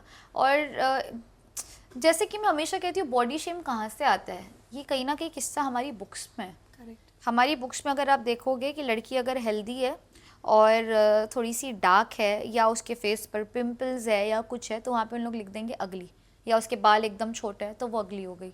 और अगर एक बहुत गोरी लड़की है, लंबी है, तो लोग लिख देंगे खूबसूरत। ये हमारी टेक्स्ट बुक्स में है, आप बाकायदा जाकर देखो, ये मैंने कई मरतबे इस बारे में बोला है। हमारे मैं ये एजुकेशन सिस्टम के बारे में कुछ बोलना चाहूँगी, प्लीज़ अलाउ मी, क्योंकि अगर एक प्लेटफॉर्म है और मुझे लगता है ये पहुँचना चाहिए। हमारे एजुकेशन सिस्टम का एक बहुत बड़ा लूप होल है, और सबसे बड़ा लूप होल पता है क्या है? हमें वो चीज़ सिखाई जाती है जो हमें काम ही नहीं आ रही है। मुझे ज्योमेट्री सिखाया गया, मैं मैथ्स में कमज़ोर थी, इसलिए मैं ऐसा नहीं कि अपनी भड़ास निकाल रही हूँ, अगर वो समझना है समझो, लेकिन मैं हक की बात कर रही हूँ। आप लोग भी ऑडियंस सुनो और समझो जो मैं कह रही हूँ। हमें ये ट्रिग्नोमेट्री, टैन, कॉस, टीटा जो भी है सिखाया गया, ज्योमेट्री सिखाई गई, भाई मैं तो यूज़ नहीं कर रही हूँ, कहाँ यूज़ होती है? मुझे ऐसा लगता है हमारे एजुकेशन सिस्टम में हमें ये करना चाहिए कि अगर बचपन से ही हमें पता हो कि चाइल्ड का इंटरेस्ट किस में है, तो हमें उसी चीज़ को इन्हांस करना चाहिए उसकी, और प्रैक्टिकल चीज़ें लेके आनी चाहिए। जैसे मेरी स्कूल में, I was from an ICSE school, मैंने आपको अपना एग्जाम्पल दिया, मैं ड्रामेटिक्स में अच्छी थी, पर मेरी स्कूल में ड्रामेटिक्स ही नहीं था, तो मैं कैसे अपनी स्किल्स इंप्रूव करूँ? मैं तो वो सैन कॉस टीटा पढ़ने में लगी हुई हूँ। या फ़र्ज़ करो कोई बच्चे का इंजीनियरिंग में इंटरेस्ट है और उसको तुम चीज़ें सिखा रहे हो जो उसको फ्यूचर में काम नहीं आएगी, समझ रहे हो? अगर बच्चों का इंटरेस्ट हम पहले ही समझ लेंगे और उसी पे वर्क करेंगे, तो सोचो वो बचपन से सेम चीज़ सीख रहा है, by the time that person is in college and graduate वो कहाँ से कहाँ पहुँच जाएगा। तो मुझे लगता है कि हमारे एजुकेशन सिस्टम को इस चीज़ पर तवज्जो देना चाहिए। सेकेंडरी जो टेक्स्ट बुक्स में लिखा होता है, जैसे कि मैंने कहा कि गोरी लड़की इज इक्वल टू खूबसूरती या डार्क लड़की इज इक्वल टू अगली, बकवास चीज़ है। और ये यहाँ तक महदूद नहीं, आप हमारी एड्स देख लो, जो हम एक फेयर एंड लवली की एड देखते हैं, कोई भी फेयरनेस क्रीम की एड देखते हैं, हम वहाँ पर क्या देखते हैं? की एड्स या किसी भी ब्रांड की हम एड्स देखेंगे जो गोरा होने की क्रीम्स होती हैं, वहाँ पर हम ये दिखाते हैं कि लड़की खूबसूरत कैसे बनेगी, क्योंकि उसने फेयरनेस क्रीम लगाई और अब वो फेयर हो गई तो उसका रिश्ता पक्का हो गया। तो आपका मतलब क्या है? अगर लड़की डार्क है तो उसका रिश्ता पक्का नहीं हो सकता, या वो बदसूरत है? तो ये बहुत बड़े मसले मसाइल है जो हमें हल करने की ज़रूरत है। और अगर हम अभी आज के टाइम पे इस पर नहीं बोलेंगे तो मुझे लगता है बहुत ज़्यादा देर हो जाएगी, जो मुझे लगता है हो भी गई है। बट अब फिर भी थोड़ा सा ये जो जेनजी जनरेशन है, अब जो हम माशाल्लाह इसके ऊपर बोल रहे हैं, लोगों को समझा रहे, एजुकेट करें, तो लोगों का थोड़ा दिमाग खुल रहा है। अच्छा, बिग बॉस में जाते वक्त आपने पैसों की डिमांड प्रायोरिटी पे रखी थी या शो के अंदर जाना प्रायोरिटी रखा था? नहीं, पैसों की डिमांड जब उन्होंने मुझे बोला था कि आपको इतने इतने मिलेंगे, तो मैंने नेगोशिएशन करने की कोशिश किया, थोड़ा सा और बढ़ा दो। फिर उन्होंने बोला कि अरे नहीं, फ़िलहाल के लिए इतना ठीक है। मैंने कहा चलो ठीक है, कर लेते हैं, कोई बात नहीं, कि अपॉर्चुनिटी कई मरतबे ज़्यादा मायने रखती है ना। सो मैंने इतना नहीं किया। हाँ, उसके बाद अब जो भी मुझे आ रहा है उसमें मैं नेगोशिएट करती हूँ, नहीं तो फिर मैं लेट गो कर देती हूँ। मुझे ऐसे लगता है कि इंसान कामयाब, हाँ, जितने भी उसने डिसीजंस लिए उससे नहीं होता, जितने डिसीजंस ना लिए हैं ना, असली कामयाबी वो डिफाइन करती है। ये सच है। When a person learns to say no to a thing is what defines that person. ये मुझे समझ में थोड़ा सा लेट आया अपनी लाइफ में कि हर चीज़ को हाँ हाँ हाँ नहीं करते। अपनी वैल्यू को समझो, और एक टाइम आएगा जब आपको ना बोलना है तो ना बोलना सीखो। And I think that's what is the biggest learning of my life till date. और अब मैं ना डंके की चोट पर बोलती हूँ। ये नहीं सोचती कि काम गया तो गया गया, पर मुझे एक्सप्लॉइटेड तो मत करो तुम कम से कम, और मेरे मुकद्दर में तो मुझे मिलेगा, क्योंकि मेरे साथ तो बुरा हो ही नहीं सकता, ये कहीं ना कहीं मुझे पता है। सो या पहला इनकम आपका क्या था वैसे? फर्स्ट इनकम मतलब जो मेरी सबसे लाइफ की फर्स्ट इनकम थी, जो मैं इवेंट करती थी 11th-12th में, जहाँ पे आप मतलब अच्छी अच्छी दिखने वाली लड़कियों को इन लोग नेकलेस पहनाकर बिठा देते हैं, और बस आप ऐसा मॉडल ऐसे बैठते हो और नेकलेसेस यहाँ पे ऐसे टेबल पे लगे होते हैं। अगर आपका नेकलेस आपके गले में देख के पसंद आ गया तो लोग खरीद लेते हैं। तो उसका मुझे 3000 रुपये मिला था। और जो मेरा एक ब्रांड था बिस्किट का, उसका मुझे इंस्टाग्राम पे प्रमोशन करना था, तो उसके मेरे को 5000 रुपये मिले थे। सो 2000 इवेंट वाला और 5000 ये, तो ये मेरी पहली 2 इनकम्स थी लाइफ की। टिकटॉक का जब पहला वीडियो वायरल हुआ था उसमें कितना कमाई थी आप? हाँ, तभी तो आराम से मिल जाता था 50,000 60,000 एक वीडियो का। सिर्फ एक वीडियो टिकटॉक पे डालो, फिर अगर कॉम्बिनेशन होता था कि टिकटॉक पे डालो प्लस इंस्टाग्राम पे, वो टाइम पे रील नहीं होती थी, तो इंस्टाग्राम पे एक पोस्ट डालो और एक टिकटॉक का वीडियो डालो, फिर 70-80,000 वो लोग दे देते थे आराम से। सो हाँ, उस टिकटॉक के बाद तो माशाल्लाह पीछे मुड़ के देखने की ज़रूरत नहीं पड़ी पैसे के हवाले से। लेकिन हाँ, सीखने को काफ़ी कुछ मिला स्ट्रगल से। वो जो 2000 या 5000 की कमाई थी ना, असल तो उसी ने ही सिखाया है ना। वहीं से तो मोटिवेशन आया कि शिट, एक पोस्ट डालने से पैसे मिलता है, हाल ही मैंने कैसे फोटो डाल दिया, मेरे को पैसे मिल गए, ओह वाओ। तो ऐसा था। लेकिन फिर रियलाइज हुआ कि ऐसे नहीं मिलता आपको। कंटेंट क्रिएशन में अब आप देखो, हर दूसरा इंसान अपने आप को कंटेंट क्रिएटर, इन्फ्लुएंसर बोलता है। आज के टाइम पे आप देखो इन्फ्लुएंसर मार्केट एकदम खत्म हो गया। लेट्स बी ऑनेस्ट, जब एआई आया है तो अगर आप देखोगे हर इन्फ्लुएंसर या एक टाइम पे कितने टिकटॉकर्स थे जो पॉपुलर थे, आज गायब हो गए। आपको क्या लगता है क्यों गायब हो गए? कहीं ना कहीं उनको लगता होगा ज़िंदगी भर चलेगा, ऐसा नहीं होता। मुझे लगता है इंसान को लाइफ में अपग्रेड करना सीखना चाहिए। अगर आप रोज़ सेम चीज़ करोगे और डिफरेंट रिजल्ट एक्सपेक्ट करोगे तो आप बेवकूफ़ हो। आपको रोज़ अपग्रेड करना है, क्योंकि ये ऑडियंस है, ये डिमांड करती है कि इनको नई नई चीज़ें देखनी है, सुननी है, समझनी है, वरना आप ख़त्म हो जाओगे। And in this fast pacing world you also have to be fast. You can't be slow and expect कि अब कुछ miracle होगा. So content creation में मुझे एक चीज़ मैंने realize की है, एक टेक्निकल बात शेयर कर रही हूँ। जैसे अभी मेरे पास एक ब्रांड आया, तो पहले हम कैसे ब्रांड प्रमोट करते थे पता है? सपोज एक ये ड्रिंक है, ठीक है, ये ड्रिंक को मैं बता रही हूँ, ये ड्रिंक पियो, ये ड्रिंक से ये फ़ायदे वो। अब ब्रांड्स को नहीं चाहिए। ब्रांड्स को पता है क्या चाहिए?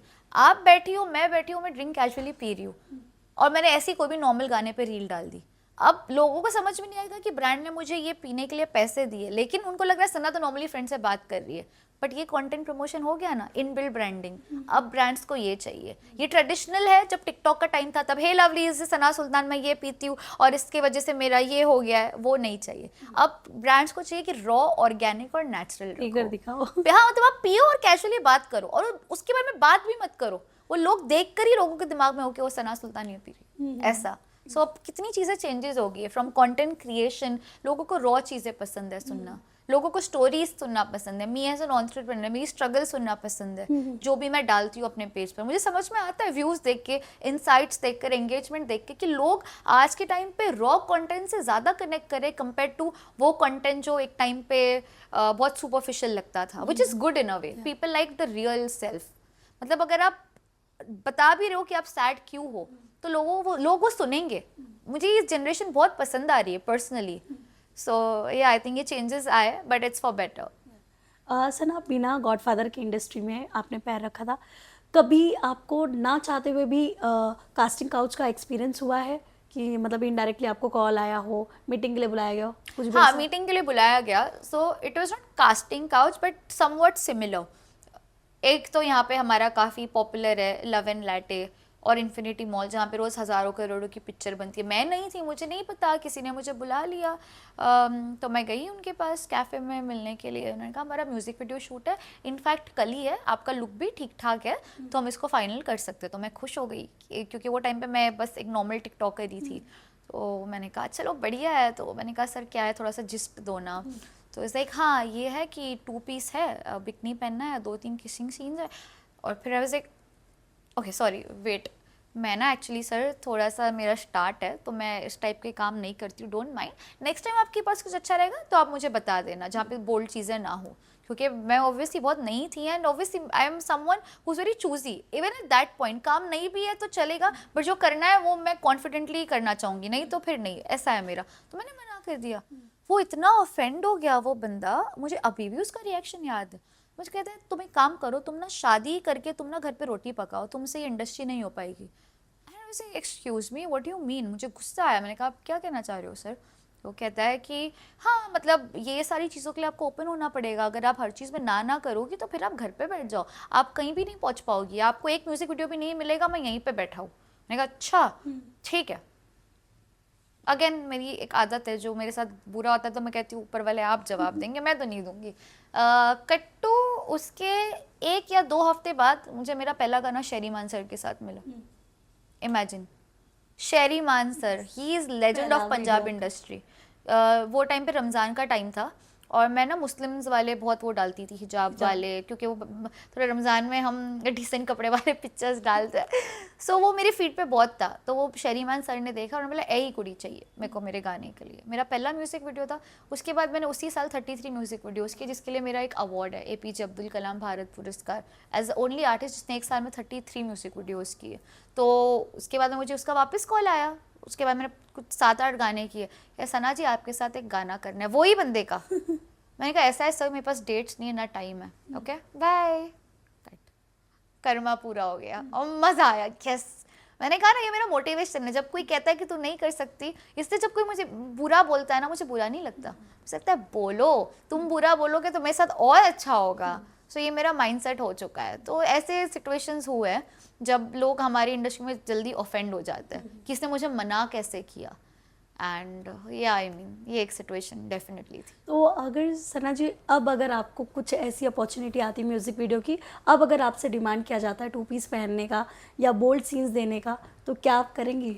नहीं, 2 पीस का तो मैं अभी भी अग्री नहीं करती। और जहाँ तक बोल्ड सीन्स की बात है, मैं दायरे में रह के काम करना पसंद करती हूँ। अगर स्क्रिप्ट की डिमांड भी है, and I know it's a decent thing, if it's not crazy intimate, हाथ पकड़ना and basic things I do, but again script की डिमांड के ऊपर डिपेंड करता है। सबसे इंपॉर्टेंट डिपेंड करता है कि डायरेक्टर कौन है। बाकी फिर भी मैंने जो भी काम किया है अब तक, और फ्यूचर में भी आप देखोगे, मैं अपने तमीज़ के दायरे में, अगर वो चीज़ मेरा कॉन्फिडेंस ब्रेक करी और मुझे लगता है कि नहीं, से समथिंग फिशी, मैं कभी नहीं करूँगी। पैसे के लिए मैं कभी काम नहीं की, आज तक मैंने पैसे के लिए काम नहीं किया है।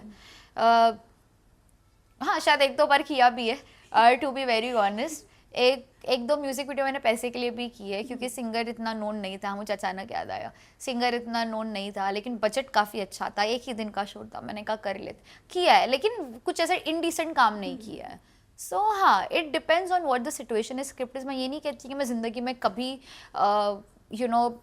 बोल्ड काम नहीं करूँगी, क्योंकि बोल्ड का मतलब ये भी होता है कि जैसे मैं उर्दू बोलती हूँ, अगर मैं गाली भी दे दूँ तो वो भी कहीं ना कहीं बोल्ड है मेरे लिए। तो हो सकता है अगर वो मेरे कैरेक्टर की डिमांड है कि मुझे स्क्रीन पे गाली देनी पड़ेगी, तो मैं दूंगी, क्योंकि वो कैरेक्टर की डिमांड है, राइट? बट नॉट इन अ वे कि मेरा कॉन्फिडेंस ब्रेक हुआ, मुझे लगे कि शिट यार मैं क्या कर रही हूँ और मैं क्यों कर रही हूँ। So it will totally be dependent on who the director is and what the production house is all about and what the script is. But आपका पॉइंट ऑफ व्यू क्या है इस पर? अभी आप देख सकती हैं जो कई म्यूजिक वीडियोस आ रहे हैं, कई सीरीज आ रही है जिसमें एकदम इंटेंस बोल्ड सीन्स होते हैं। हाँ। तो वो कई बार ऑकवर्ड भी हो जाता है कुछ, क्योंकि आप देख सकते हो सोशल मीडिया इतना स्ट्रांग हुआ है कि छोटी छोटी क्लिपिंग्स वायरल होती है। बिल्कुल। तो बीइंग अ आर्टिस्ट, आपके दिमाग में मतलब पॉइंट ऑफ व्यू क्या है इस पर? मेरा पॉइंट ऑफ व्यू यही है कि बिकता ही वो है। देखो, वो बना इसलिए रहे क्योंकि लोग देख रहे हैं, लोग देखेंगे नहीं तो वो बनाएंगे नहीं। तो कहीं ना कहीं ये ऑडियंस भी देखती है, तब जाके वो चीज़ें बना रही है। बट एज एन आर्टिस्ट वो तुम्हारे हाथ में, क्योंकि तुमको फोर्स नहीं करता कि तुमको ये करना है, तुमको नहीं करना है। जैसे कि मैं नहीं करती हूँ, तो मैं कहती हूँ सॉरी, मैं इस टाइप के शोज़ नहीं करती, या जो माइक्रो ड्रामाज है बोल्ड वाले, जो मुझे बहुत ऑफर हो रहा है लेटली, मैं नहीं करती बोल्ड वाले माइक्रो ड्रामाज, मैं मना कर देती हूँ। सो एज एन आर्टिस्ट तो तुम्हारे हाथ में। अब वो कितना सही है कितना गलत है, eight the end of the day मैं यही बोलूँगी कि चीज़ें वही बन रही है मार्केट में जो लोग देख रहे हैं। अगर आप कंज्यूम वो नहीं करोगे, कोई क्यों अपना नुकसान करेगा?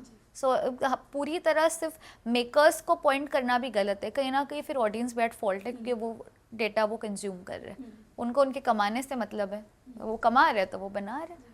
अच्छा, आपने ध्यान दिया होगा 2 मीडियम्स में डिवाइड कर दिया है लोगों ने। टीवी एक्टर कहते हैं, कभी बॉलीवुड एक्टर कहते हैं, ये 2 मीडियम से बढ़ गए। वैसे जब बिग बॉस का दौर चल रहा था, बिग बॉस ओटीटी वाले कंटेस्टेंट्स को अलग नज़रिए से देखा जाता था, मेन बिग बॉस के लिए अलग से। इनफैक्ट कई आर्टिस्ट की डिमांड रहती थी, नहीं हमें ओटीटी में नहीं आना है, हमें मेन वाले में आना है। इस पर क्या कहना है आपको? ये मैंने सुना था, लेकिन मैंने कसम से कभी महसूस नहीं किया कि इस तरीके की फीलिंग आई ओटीटी वाले। और ज़्यादा ओटीटी वाले की बात है, आप हमारे सीज़न में देखो या हमारे पहले वाले सीज़न में देखो, ओटीटी में एल्विश यादव था, वो मेन सीज़न में नहीं था। हिट है ना वो आज के टाइम पे। अभिषेक था, मनीषा रानी थी, हमारे सीज़न में भी सना मकबूल थी जो भी अच्छी सीरीज़ कर रही है, सना सुल्तान है जो एंटरप्रेन्योर है। तो माशाल्लाह ऐसा नहीं है, इट टोटली डिपेंड्स कि आपका प्लेटफॉर्म मायने नहीं रखता। आप ओटीटी और मेन बिग बॉस जो टीवी उसकी बात कर रही हूँ, मैंने तो ज़्यादा क्या महसूस किया पता है? टीवी एक्टर और इन्फ्लुएंसर्स के बीच का कंपैरिजन, ये मैंने महसूस किया है फॉर श्योर। लेकिन at the end of the day मैं उनको भी यही बोलती हूँ, जो टीवी एक्टर्स और जो माशाल्लाह बहुत साल से काम करे, eight the end of the day आप भी तो कम्पीट करने के लिए सेम शो में आ रही हो ना इन्फ्लुएंसर्स के साथ। तो इनका इसका मतलब है आपका लेवल भी सेम हो गया, अगर आप हमको नीचे लेवल पे देखते हो तो। सो मुझे लगता है एज एन आर्टिस्ट प्लेटफॉर्म मायने नहीं रखता, मायने ये रखता है कि आप क्या कंटेंट दे रहे हो, किधर भी दो, कोई भी प्लेटफॉर्म हो, आप एज एन इंडिविजुअल कहाँ पर क्या कंटेंट दे रहे हो, मायने वो रखता है। एंड सच में मुझे तो लगता है ओटीटी वाले ज़्यादा धमाल मचा रहे हैं आज के टाइम पे। आप कंपेयर कर लो, ओटीटी सीजन 1, 2 थी, उर्फी जावेद भी ओटीटी 1 की थी जितना मुझे याद है। हाँ 1 की थी। तो ओटीटी वाले यार ज़्यादा धमाल मचावेंगे। और ओटीटी की एक अच्छी चीज़ भी पता है क्या है, सिंस वो मोबाइल में पूरा टाइम लाइव भी होता था, तो लोग वो मोबाइल पे हिच होते थे। और मेन बिग बॉस ना कहीं ना कहीं लोगों का ये है कि हम टीवी पर देखेंगे तो कभी मिस हो जाता है, कभी नहीं हो। हमारी भी टीआरपी बहुत क्रेजी थी हमारे शो के टाइम की। मुझे वाजिद जी बोलते हैं एक एक टाइम पे तो उनको 8-9 करोड़ सिर्फ सोते हुए देखते थे। बट अभी आई थिंक मेकर्स ने ओटीटी वगैरह बंद कर दिया क्योंकि अभी बहुत सारी चीज़ें reality shows back to back आ रहे हैं, तो इसलिए अभी उनको ये कि फिलहाल एक ही बिग बॉस पे तरजीह देते हैं जो है टीवी वाला। It's like that. जी। बिग बॉस में जब आप थी तो भी कहीं ना कहीं एक नैरेटिव सेट करना चाहते थे कि साई का और आपका कहीं ना कहीं लिंकअप दिखाना चाहते थे। तो जब आप बाहर आई, वाजिद जी का क्या रिएक्शन था इस पर? नहीं पर लिंकअप नहीं कर पाए ना, उन्होंने कोशिश की but बहुत वो ship- ज़्यादा कोशिश पर हुई। कैसे शिप करेंगे, क्योंकि मैंने तो पहले ही बता दिया था कि मैं किसी के साथ कमिटेड हूँ। साई ने बता दिया था वो किसी के साथ कमिटेड है। मैं तो रोती थी, शेरू को बोलती थी विटामिन डब्लू कि ये मेरे वाजिद जी हैं। सबको पता था घर में कि मैं कमिटेड हूँ, तो अगर मैं कमिटेड हूँ तो मुझे शिप चाके भी नहीं कर सकते हैं ये लोग। और जहाँ तक साई की बात है, उसका भी ये था कि वो भी किधर कमिटेड था। तो हम दोनों दोस्त बहुत आला दर्जे के थे, नेजी और मैं आला दर्जे के दोस्त थे। दो ही लोग थे जिनके साथ में बहुत कंफर्टेबल होती थी घर में, एक साई और एक नेजी दब्बा। सो हाँ, ship was a failure because it was never meant to be, it was just a friendship, और वहीं तक महदूद था। बट आपको अंदर ऐसा फील हुआ था सना कि मतलब जानबूझ के चीज़ें क्रिएट की जा रही है ताकि आप और साई को अलग से दिखाया जाए? क्योंकि फिर क्या पता फिर साई की जो पार्टनर रही होगी उनकी भी एंट्री होती, वाजिद जी की भी एंट्री करवा देते। अरे वाह, ये तो फुल ड्रामा बना दिया आपने, टीवी ड्रामा। हाँ, अगर पता नहीं, बट मैं वही बोल रही हूँ, मुमकिन कैसे जब हम वोकल होके बोल रहे हैं कि आई एम कमिटेड, वो बोल रहा है आई एम कमिटेड बाहर, तो कैसे दिखाएंगे? हाँ, अगर हम दोनों सिंगल होते हैं तो ये नैरेटिव सेट हो सकता था कि हम दोनों का लिंक अप दिखा रहे हैं, बट वो स्कोप ही नहीं था।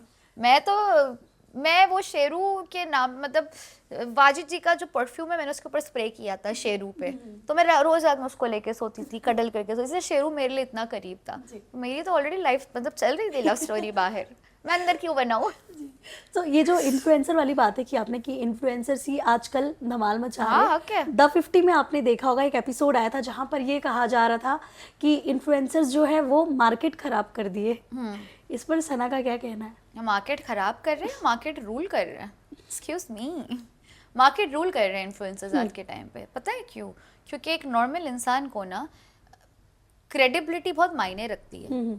उनको पता है कि कब कौन पैसे दे के चीज़ें बोल रहा है और कब कौन जेन्युइनली चीज़ें बोल रहा है। और जहाँ तक इन्फ्लुएंसर्स की बात है, क्योंकि हम में इतनी ताकत है कि हम कैमरा को सामने रख के चीज़ें बयान कर सकते हैं, अपने ओपिनियंस दे सकते हैं, तो कई मरतबे कुछ लोगों को शायद थ्रेट लगता है। एंड हमेशा याद रखना, जब आप थ्रेट हो तो अब आप टारगेट हो, राइट? और कहीं ना कहीं इन्फ्लुएंसर्स थ्रेट बन चुके हैं। आप इन्फ्लुएंसर्स की बात करो, इन्फ्लुएंसर्स बिग बॉस तक तो पहुंच गए, इन्फ्लुएंसर्स पिक्चरों में भी आ रहे हैं। अभी लोग लेना चाह रहे हैं क्योंकि वो इन्फ्लुएंसर को देखने के लिए लोग पिक्चर देखेंगे। कितने बड़े बड़े इन्फ्लुएंसर्स पिक्चर्स तक पहुंच गए, वेब सीरीज में आ रहे हैं, सीरीज में आ रहे हैं। सो प्लीज़ लोगों को बाइफरकेट करना बंद कर दो कि ये इन्फ्लुएंसर्स है, टीवी आर्टिस्ट है, ठीक है उनकी पहचान है, वो अच्छी बात है, बट सुपीरियोरिटी कॉम्प्लेक्स मत लेके आओ कि हम तुमसे ऊपर है। यू नेवर नो ऊपर कौन है, नीचे कौन है, आज के टाइम पे कब कौन आगे निकल जाए, यू नेवर नो। सो जिन लोगों को इस चीज़ का घमंड है और जो डिस्टिंग्विश करते हैं इस चीज़ को लेके, गलत है, मत करो। क्योंकि तुम खुद ही फिर बेवकूफ़ साबित हो जाओगे एक पॉइंट के बाद, जब आप देखोगे कि जिसका मैं मजाक उड़ा रहा था यार ये तो कहाँ से कहाँ पहुँच गया, तब तुम्हारी क्लिप फिर वायरल कर देंगे बोल बोल के कि देखो तुमने क्या बोला था, आज ये क्या कर रहा है। मत करो। अगर मैं गलत नहीं हूँ तो द 50 के लिए आपको भी अप्रोच किया गया था। यस। कोई रिग्रेट है नहीं किया शो आपने?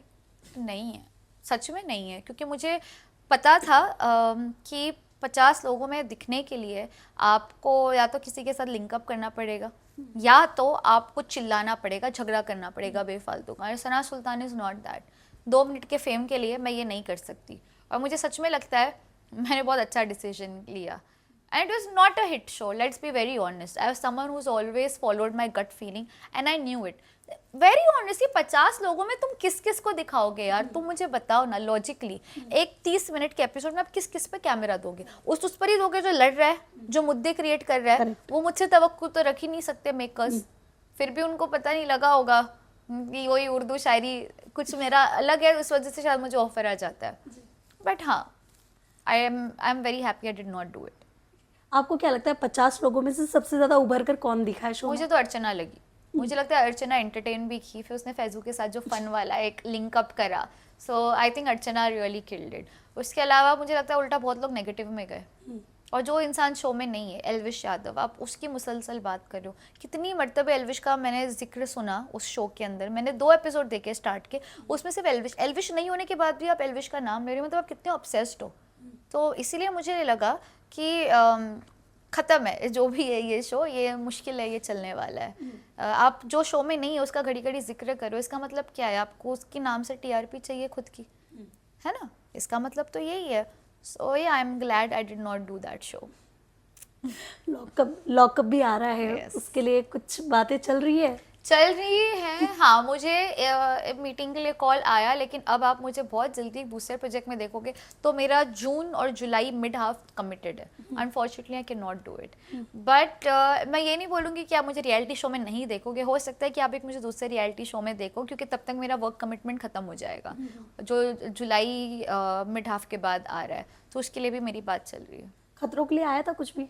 नहीं, खतरों के लिए, बट अगर आया इन फ्यूचर तो definitely I will consider. I love खतरों, लेकिन ये साल आता तो मैं चाह के भी नहीं कर पाती अगर आता भी, क्योंकि मैं अपने ब्रांड में मसरूफ हूँ। और अभी नेक्स्ट मंथ मेरा खुद का एक वेंचर खुल रहा है यहीं पे अंधेरी वेस्ट में, तो सुपर बिजी विद दैट। आता तो भी नहीं कर पाती, लेकिन ये शो मैं डेफिनेटली करना चाहूँगी। कोई फोबिया है सना को जो वहाँ जाके ख़त्म करना है? मुझे ऊंचाई का और पानी का थोड़ा सा, हाँ। पानी का ज़्यादा है, ऊंचाई तो मैनेज हो जाएगी, क्योंकि मैं बहुत एडवेंचरस, रोलर कोस्टर्स एंड ये वो मुझे पसंद है, तो हाँ। कोई इंसिडेंट शेयर करना चाहोगे पानी से? पानी का? ओह माय गॉड, हाँ। ये इमेजिका गई थी मैं मेरी चना दीदी गैंग के साथ, तो ना इमेजिका का एक रूल होता है, हर राइड में जाने से पहले आपको आपका हाइट और वेट क्वालिफाई करना पड़ता है। अब वो टाइम पे मैं और पतली थी, तो मेरा वेट था 41, और वहाँ का क्वालिफिकेशन था वो राइड पे बैठने के लिए 45। पता है वो राइड होता है जहाँ पे आप ऐसे हाथ रखते हो और जुप करके नीचे जाते हो, तो मेरा 45 नहीं था, 41 था, लेकिन मेरी भी चर्बी कम नहीं है, चुल है ना मुझ में। मैंने कहा नहीं, मैंने तो ये करना है, करूँगी, मैं अपने फियर को फेस करूँगी। उस टाइम पे इतना फियर नहीं था, उसके बाद ज़्यादा फियर बैठा, वेरी ऑनेस्टली। उस टाइम पे बहुत कॉन्फिडेंटली मैं गई, तो उसने मुझे वार्न किया, मैम नहीं, मैंने कहा भाई मैं तेरे को अलग से पैसे दे दूँगी, मेरे को करने दे। तो फिर सोचा 2 मिनट, बोलता है जाओ। फिर उसके बाद मैंने ऐसे किया और जुप करके मैं राइड के बीच में अटक गई, और वो राइड इतनी लंबी और मैं बीच में किधर अटकी, मतलब अटक गई एकदम, ऐसे नीचे ही नहीं जा रही हूँ। शायद उसका इसलिए वो वेट क्राइटेरिया, भाई मत करो ये सब हरकत, मैं कर रही हूँ और मैं फंसी हूँ। मैं फंसी 3 मिनट के लिए, लाइफ गार्ड को आना पड़ा मेरे को बाहर निकालने वो राइड के, तो अब पीछे से आया वो और मेरे को पुश करते हुए ऐसे ऐसे लेके, और तब मैं बाहर आई। मतलब उस दिन के बाद से मेरे को जो फोबिया बैठा है, अब मैं थोड़ा सा डरती हूँ ऐसी राइड्स में बैठने, पानी वाली। तुम सोचो तुम अटक गए हो यार, तुमको लगेगा मेरा सांस बंद हो गई, बाय गॉड सांस बंद हो गई थी। सो वो एक सिचुएशन था जो मैं कभी नहीं भूल सकती, उसने मेरा फोबिया बढ़ा दिया। तो मुझे ये बताइए सना जी, खैर खतरों तो मुझे लगता है आने वाले दिनों में ज़रूर, आने वाले सालों में इनफैक्ट ऐसा कह सकती हूँ मैं कि ज़रूर आप करेंगी, बट ये बताइए बिग बॉस के वक्त जब कुछ कांड होता है घर में, जैसे आप वाले में थप्पड़ वाला हुआ तो सबसे ज़्यादा बज़ में आ गया था वो, उसके बाद क्या मेकर्स की तरफ से कुछ ब्रीफिंग मिलती है आप लोगों को? नहीं, कोई ब्रीफिंग नहीं मिलती। आई थिंक बिग बॉस की खूबसूरती यही है कि कोई ब्रीफिंग नहीं मिलती, एंड इसको खूबसूरती बोलो या नेगेटिव ट्रेड बोलो, कोई ब्रीफिंग नहीं मिलती। बस ये है कि अगर आपको अच्छा फील नहीं हो रहा है, आप थोड़ा से लो फील कर रहे हो, तो आपको पास डॉक्टर भिजवा देंगे। एक रूम होता है जहाँ पे आप बोलते हो कि बिग बॉस माइक में मुझे डॉक्टर चाहिए, आपको एंजाइटी फील हो रहा है, कुछ भी हो रहा है, जैसे शिवानी को कई मरतबे ये होता था, तो डॉक्टर भेजा जाता था, उतना वो आपके लिए कर लेते हैं, लेकिन कोई ब्रीफिंग नहीं देते कि अब आपको ऐसे रिएक्ट करना है या नेक्स्ट आपके साथ ही होगा, कुछ भी नहीं। That's what Bigg Boss game is all about ना, playing with your psychology and how you as an individual deal with that pressure. So कोई ब्रीफिंग नहीं। जितना मुझे मालूम है सना जी, आप ऐसे एनवायरनमेंट से काफ़ी दूर रही हैं जहाँ गाली गलौच हो रहा है, बहुत सारी चीज़ें, बट घर के अंदर एक टाइम आ गया था जब आप थी, तो शिवानी हुई, कृतिका, ये लोगों में काफ़ी ज़्यादा जुबानी जंग चालू था। उस वक्त आप, मतलब वो जब देखा आपने वो सारा सीन, क्या चल रहा था आपके दिमाग में? वो रोज़ की बात थी मेरे लिए, क्योंकि जब आप बिग बॉस के घर में होते हो ना, ऐसा कोई दिन नहीं जाता जब किसी का झगड़ा ना हुआ हो। कभी खाने को लेके झगड़ा हो जाता है, कभी बाथरूम को लेके कोई झगड़ा करता था, तो इनके बीच में थी ये जुबानी जंग जैसे कि आपने कहा। लेकिन मुझे ऐसा लगता है कि मैं दूसरों के फटे में टांग नहीं अड़ाती। जब कोई मुझे छेड़ता है तो मैं छोड़ती नहीं हूँ, लेकिन कोई मुझे नहीं छेड़ रहा है और मुझे लगता है मेरे अगर कुछ बोलने से कुछ ना बोलने से कुछ चेंज नहीं होगा तो मैं कुछ क्यों ही बोलूँ। आप समझ रही हो? तो मैंने कभी उस पर तरजीह नहीं दी। कर रहे तो करो, मेरे अब्बा का क्या जा रहा है। सबसे ज्यादा गालियां किसके मुंह से सुना है आपने? कौन गालियाँ यार, सभी देते थे। Let me be very honest, मुझे छोड़ के मैंने ऑलमोस्ट सबके मुंह से गाली सुनी है। आई थिंक भयंकर वाली। सना मकबूल नहीं देती थी। नहीं, बाकी मैंने सबके मुंह से सुनी है। बाकी मैंने ऑलमोस्ट सबके मुंह से गाली भयंकर वाली गालियां। हाँ हाँ, सुनी है मैंने। भयंकर मतलब थोड़ी बहुत तो फ्रस्ट्रेशन में इंसान दे देता है, वैसी वाली। बट हाँ, सबने कुछ ना कुछ बैड वर्ड बोला है। ओके। पैसे मिल गए आपको बिग बॉस के? हाँ, मुझे मिल गए। हाँ, ये मैंने बीच में किसी के मुंह से सुना था कि किसी के पैसे नहीं मिले। भाई मुझे तो मिल गए सच में। कितने दिनों में मिले थे आपके? शो के 3 महीने के अंदर। रिमाइंडर देना पड़ता था या खुद से आ गए थे? तो मैं एक्चुअली एक पर्टिकुलर एजेंसी के थ्रू गई थी ना, क्योंकि मेरे को जो शो के लिए भेजा था वो एजेंसी ने भेजा था। फिर मेरा बिग बॉस में हो गया, बट फिर मैंने एजेंसी को ही बोला कि चलो ये शो भी कर रही हूँ तो आपके थ्रू ही करती हूँ। तो उन लोग ये सारा मीडिएटर का काम कर रहे थे, तो मुझे इतना कोई टेंशन टचवुड पैसे का हुआ नहीं, मुझे मिल गए। बस इनवॉइस सबमिट करना होता है कायदे से, अगर आप वो कर लोगे तो आपको मिल जाएगा। पता नहीं, शायद बहुत ज़्यादा किसी का करोड़ों का अमाउंट होगा जो क्लियर नहीं होगा, मुझे नहीं पता, बट मुझे कोई इशू नहीं हुआ पेमेंट का। जी।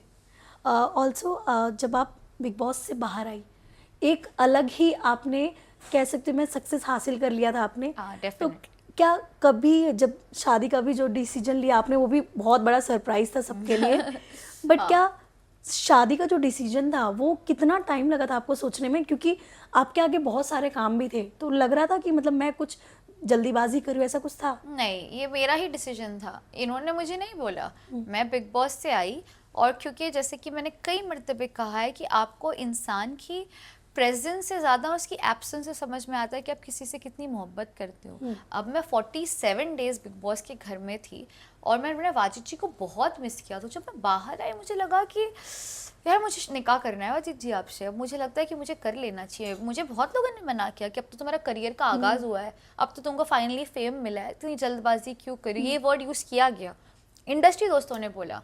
पर मुझे पता है क्या लगता है, अगर आपके मुकद्दर में कामयाबी लिखी है ना, आपको वो कैसे भी मिलेगी। और कई मर्तबे ना जब आपका हम में ऐसा माना जाता है कि जब आप किसी से निकाह करते हो तो आपका लक फिर चेंज होता है, एंड टच वुड इनसे निकाह करने के बाद मेरा लक चेंज हुआ। आई थिंक ये जो लोग यूज़ करते हैं ना, she is my lady luck, lady luck, lady luck बहुत ओवर रेटेड वर्ड है। मैन लक भी होता है, my man is my luck for me. वो मेरी लाइफ में, तब मैंने अपना ब्रांड शुरू किया, मुझ में अकेले में हिम्मत नहीं थी कि मैं एक ब्रांड स्टार्ट करूँ, वो मेरी लाइफ में। उसके बाद मैंने इतने बड़े बड़े म्यूज़िक वीडियोस किए। सो टच वुड अब मैंने एक सीरीज साइन की जिसकी शूट भी ऑलरेडी स्टार्ट हो गई है। So it is after he came into my life, touch wood. So नहीं, मुझे नहीं लगता मैंने कोई गलत डिसीजन लिया है। तो जो लोगों को लगता है ना कि यार करियर छूट जाएगा अगर हम शादी कर लेंगे, अगर आप सही इंसान से शादी करोगे ना, करियर तो बन ही जाएगा, साथ में लाइफ भी बन जाएगी। और बहुत लोगों की ये सोच होती है, जब आप आज से 20 साल बाद पीछे मुड़ के देखोगे ना, आप सोचोगे मेरे पास कोई है ही नहीं चीज़ें शेयर करने के लिए। I think it's very important. एक बेसिक इंसान का ट्रेट पता है क्या होता है? जैसे फूड, शेल्टर, क्लोथिंग होता है, वैसे इंसान को मोहब्बत भी चाहिए होती है। सो जब आप घर पे वापस आओ, यू नीड दैट समवन। हाँ, अगर कोई आपको मना कर रहा है, कोई चीज़ में रोक टोक कर रहा है, तो आप डेफिनेटली मत करो। But if the partner is supportive and जो जैसे ही आप हो वैसे आपको एक्सेप्ट करके ही lets you be you, then क्या मसला है, करो। It's very important. ऑल्सो आजकल के जो लोग हैं डेस्टिनेशन वेडिंग करना चाहते हैं वो, बट आपने इतनी पाक जगह चुनी, क्या था उसके पीछे थॉट? एंड ये कैसे वाजिद जी की ओर से था या आपका ही था ऐसे कि मुझे शादी ऐसी पाक जगह करनी है? वाजिद जी और मेरा ये दोनों का डिसीजन था। एक दिन रैंडमली मेरे मुंह से ये बात निकली कि इस तरीके से कर सकता है क्या, तो उन्होंने बोला हाँ मुझे भी करना है। हम दोनों की एक्चुअली जहन में कहीं ना कहीं ये चीज़ थी। अब ये बात हुई, एक आध दिन बाद मुझे मेरे एक इन्फ्लुएंसर दोस्त का कॉल आता है कि उम्रा करेगी क्या, एक वो है जो उम्रा कराती है कंपनी। तो उन्होंने कहा उम्रा तो ठीक है, डेफिनेटली करना है, मुझे निकाह करना है। तो वो कहता है निकाह, क्या बात कर रही है? अच्छा तो भी मैं बात करके देखता हूँ, मुझे नहीं पता वो इंटरेस्टेड है नहीं है। आप यकीन मानो मुझे उसका कॉल आया कि वो करना चाह रहे हैं, तो अगर तुम लोग को करना है तो हम आगे का प्रोसीजर बढ़ा सकते हैं। तो ये शायद ऊपर वाले की तरफ से था, या मेरे मुंह से, मैंने तो कोई इंक्वायरी सामने से जाके नहीं की, मुझे किसी का आया, तो इट वाज सो सेट। और मुझे लगता है कहीं ना कहीं एक स्लैप था सबके चेहरे पे जो मेरे किरदार का मजाक उड़ाते थे, क्योंकि हमारे माशरे में अगर एक लड़की ओपिनियनेटेड है, अगर एक लड़की एक्टर है या पब्लिक फिगर है या बाहर जाके काम कर रही है, मतलब इसका किरदार बुरा है। ये लोगों की घटिया तरीन सोच है। मुझे लगता है कि हमें नहीं पता कि ऊपर वाले को किसकी कौन सी अदा पसंद आ जाए। एंड अगर आप पूरे कपड़े पहनते हो तो आप ये मत समझो कि आप मुझसे ज़्यादा सुपीरियर हो, क्योंकि eight the end of the day ना ऊपर वाले को ही पता है कि इंटरनली कौन कैसा है। और अगर आप पूरे कपड़े भी पहनते हो तो मैं तो टंके की चोट पे बोलती हूँ कि मैंने अपने शौहर के साथ अपना रिलेशनशिप हलाल रखा निकाह के पहले, आपने रखा? सो डोंट जज मी, यू कैन नॉट जज मी और anyone because you are not perfect. And मैंने बहुत मरतबे बोला है कि ऊपर वाले ने एंजल्स के रूप में इंसान को नहीं बनाया जो ये फैसला कर सके कि कौन जन्नत में जाएगा या कौन जहन्नुम में जाएगा, वो सिर्फ ऊपर वाले को पता है। सो प्लीज़ डोंट जज मी और जज anyone, because at the end of the day it is God and it is you and it's only you too. आप अपने गिरेबान में झाँको और फिर आप दूसरों के ऊपर पिन पॉइंट करना कि कौन कैसा है और क्या है। इससे मुझे फ़र्क नहीं पड़ता कोई कुछ भी बोलता है मेरे बारे में, जिसको जो बोलना है बोलो। Eight the end of the day मुझे और मेरे खुदा को पता है कि हम दोनों के बीच का क्या सिस्टम है, या मैं किस तरीके की इंसान हूँ, या मैं क्या चीज़ें बिहाइंड द सीन्स करती हूँ। वीडियो बना बना के अगर मैं कुछ अच्छा काम कर रही हूँ तो मैं नहीं करती, कभी कभी डालती, वो भी इसलिए क्योंकि मुझे इतने लोग फॉलो करते हैं, 8.3 मिलियन पीपल मुझे फॉलो करते हैं, तो शायद वो देख के मुझसे मुतासिर हो कि सना कर रही तो चलो हम भी करते हैं, बट शो ऑफ के लिए नहीं करती। और मैंने बहुत माशाल्लाह ऐसी चीज़ें की है। सो इसीलिए प्लीज़ डोंट जज मी और डोंट जज एनीवन, मैं यही बोलूँगी। शादी के बाद भी अगर आपको 90% अच्छे कमेंट्स थे तो कहीं ना कहीं 10% ऐसे भी लोग थे जो कहीं ना कहीं ऐसी चीज़ें बोल रहे थे ताकि आपके, कहते ना, आप हर्ट हो उनके कमेंट से। पहले बुरा लगता था? हाँ, पहले बुरा लगता था, क्योंकि मैं नई नई इंडस्ट्री में थी तो मुझे नहीं पता था कि ऑल ऑफ अ सडन इतने टॉक्सिक माहौल है और लोग आपको ये सारी चीज़ें लिखते। फिर बाद में मुझे रियलाइज़ हुआ कि आपके बारे में बुरा कभी भी वही लोग बोलेंगे जो आपसे नीचे है। नोटिस करना, आपके बारे में बुराई कभी वो लोग नहीं करेंगे जो आपसे ऊपर हैं, जो आपसे नीचे हमेशा वही आपकी बुराई करता है। और कहीं ना कहीं प्रॉब्ली वो इतने नेगेटिव उसमें खुद है कि उनको पता नहीं वो नेगेटिविटी किधर जाके रिलीज करनी है, तो वो लिहाजा कमेंट में बैठ के करते हैं, क्योंकि उनको पता है कि हम कुछ भी लिखेंगे तो कोई हमें आके पकड़ने वाला है नहीं। तो मुझे नहीं फ़र्क पड़ता, एक ब्लॉक करके ऑप्शन होता है, अगर मुझे बहुत इरिटेट होता है तो मैं ब्लॉक कर देती हूँ, या मुझे लगता है कि यार ये बहुत बेचारा टेंशन में है तो फिर मैं कभी कभी सरकास्टिक वाला रिप्लाई बैक भी कर देती हूँ। तो मेरे मूड के ऊपर डिपेंड करता है कि मैं कैसे डील करती हूँ नेगेटिव कमेंट से। बट अगर किसी ने कुछ कंस्ट्रक्टिव नहीं किया है तो मैं उसको कंस्ट्रक्टिव क्रिटिसिज्म नहीं कंसिडर करती। मुझे सिर्फ लगता है कभी कभी कुछ लोगों का एक तरीका होता है अपनी नेगेटिविटी रिलीज करने का।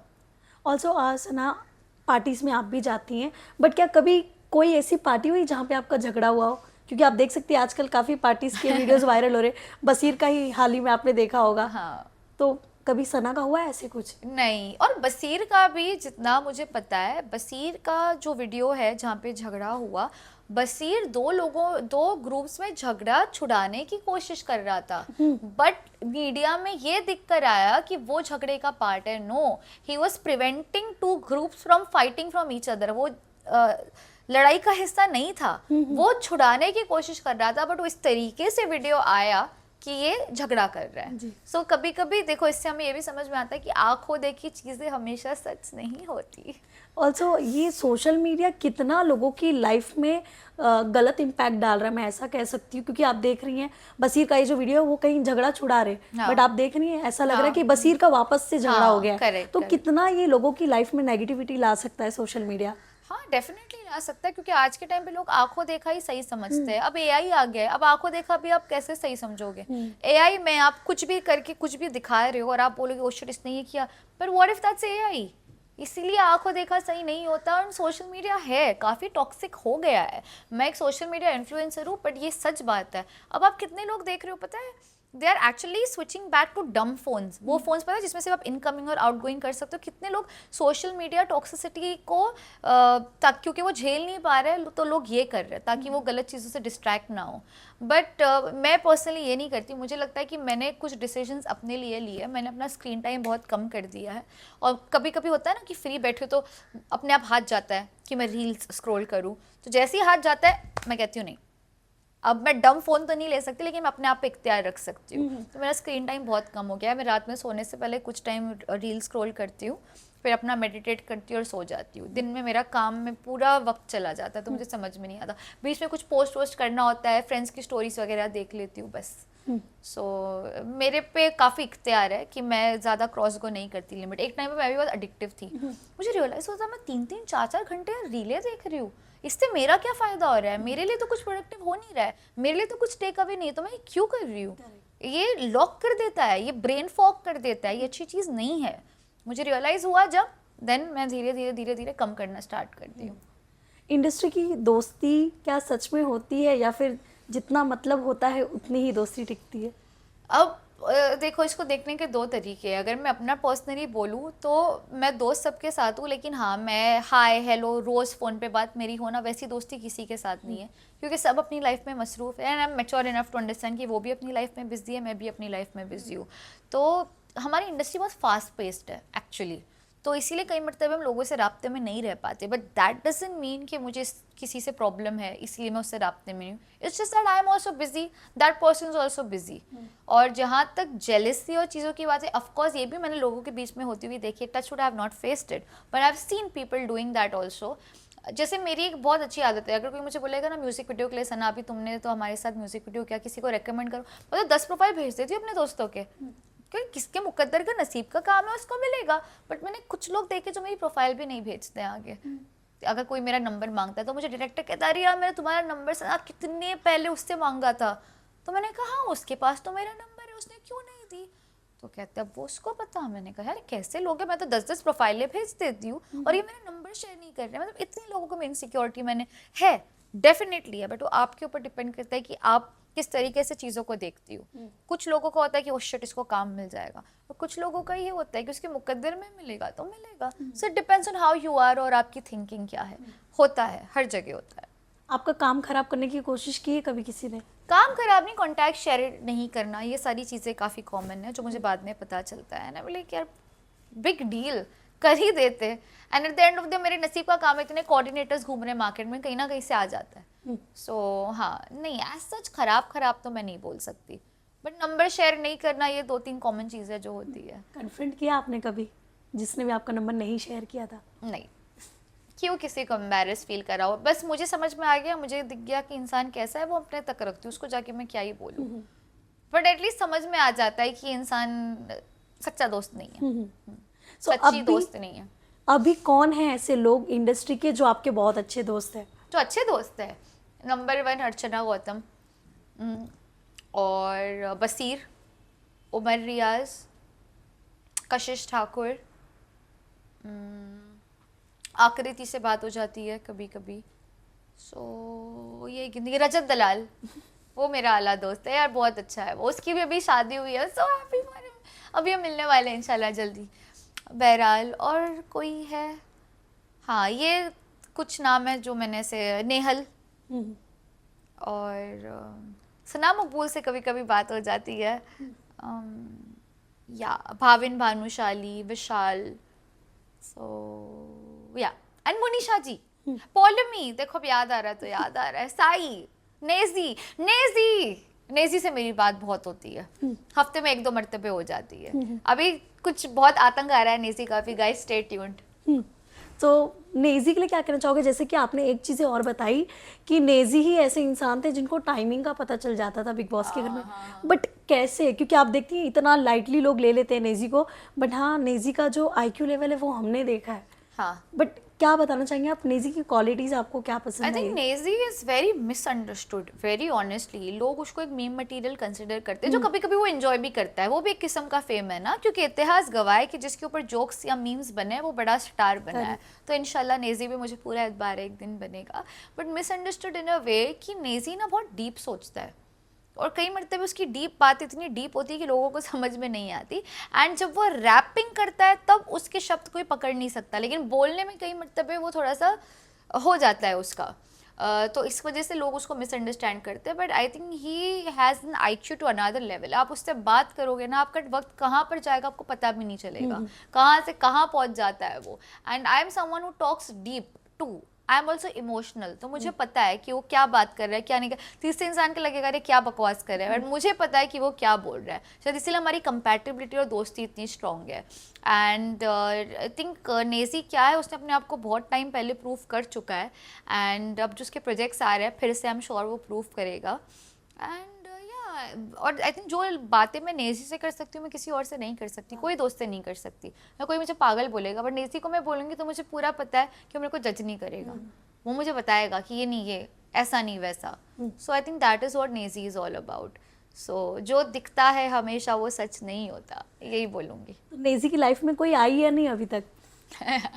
मैं नहीं बता सकती है, यानी आ गई है। मैं नहीं बता सकती, बट आई थिंक आप लोग बहुत जल्दी अच्छी न्यूज़ सुनोगे नेजी से, अल्लाह ने चाहा तो। यानी नेजी इस साल शादी मैं कर रहे नहीं बोल हैं। सकती, मुझे नहीं पता। आपका Sorry. ना कहना भी सब कह दे रहा है। मुझे नहीं पता। नेजी मुझे पकड़ के उसका कॉल आएगा, मुझे नहीं पता, Yes. I don't know.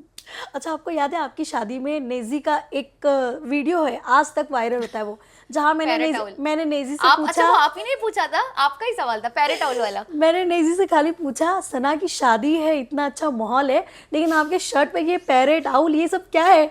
तो उतने में जो नेजी शुरू हुए ना, कभी वो चीज़ें लेके आप लोगों का डिस्कशन हुआ है? नहीं, पैरेट आउल को लेके कोई डिस्कशन नहीं हुआ, लेकिन मुझे अभी भी पता है कि वो क्या बोलने की कोशिश कर रहा था, लेकिन इट केम आउट इन अ वे कि वो एक मीम मटेरियल बन गया। मैंने बोला है ना, नेजी इज वेरी इनोसेंट। अगर आप देखोगे ना उसमें चाइल्ड लाइक इनोसेंस है और आप डिनाई नहीं कर सकते। लोग उसको बहुत ज़्यादा मिसअंडरस्टैंड करते हैं, but he has a very child like innocence in him. And उसको कई मरतबे समझ में भी नहीं आता मेरे आसपास 50 लोग हैं और इसका रेपरकशन क्या होगा। जो उसके दिल में वो उसकी जुबान पे, तो बस उसका यही है, शब्दों का जादूगर है जब उसकी रैप की बात आती है, बट जब बोलने में आता है तो कभी कभी वो थोड़ा सा I don't know, sometimes he just loses it, but at the end of the day he is a guy with extremely high IQ, with extremely good EQ, and इतिहास गवाह है। अगर आप उसके गाने देखोगे, आफत वापस या जितने भी उसने, गली बॉय, उसके ऊपर एक पिक्चर बनी हुई है ना, पूरी पिक्चर उसके ऊपर बनी हुई है, तो उसमें कोई घमंड है सच नहीं है। सबकी लाइफ में एक सिचुएशन आता है जब थोड़ा सा इंसान कभी कभी सेटबैक हो जाता है, बट दैट्स नॉट एंड। इसका मतलब ये है कि वो एक स्ट्रॉन्गर कमबैक की प्लानिंग कर रहा है, जो नेजी कर रहा है, and I am very proud of him and I just can't wait to see his success. Sana ji, जब हम इंडस्ट्री में पूरी तरह से इन्वॉल्व होते हैं ना, तो हमारे कई फ्रेंड्स होते हैं हाँ। जिनकी आपस में नहीं बनती है। हाँ। तो कई बार मीडिएटर भी बनना पड़ता है, तो आप किसकी लाइफ की वो मीडिएटर है? मीडिएटर जिनके मसले आपने सॉल्व करवाए होंगे।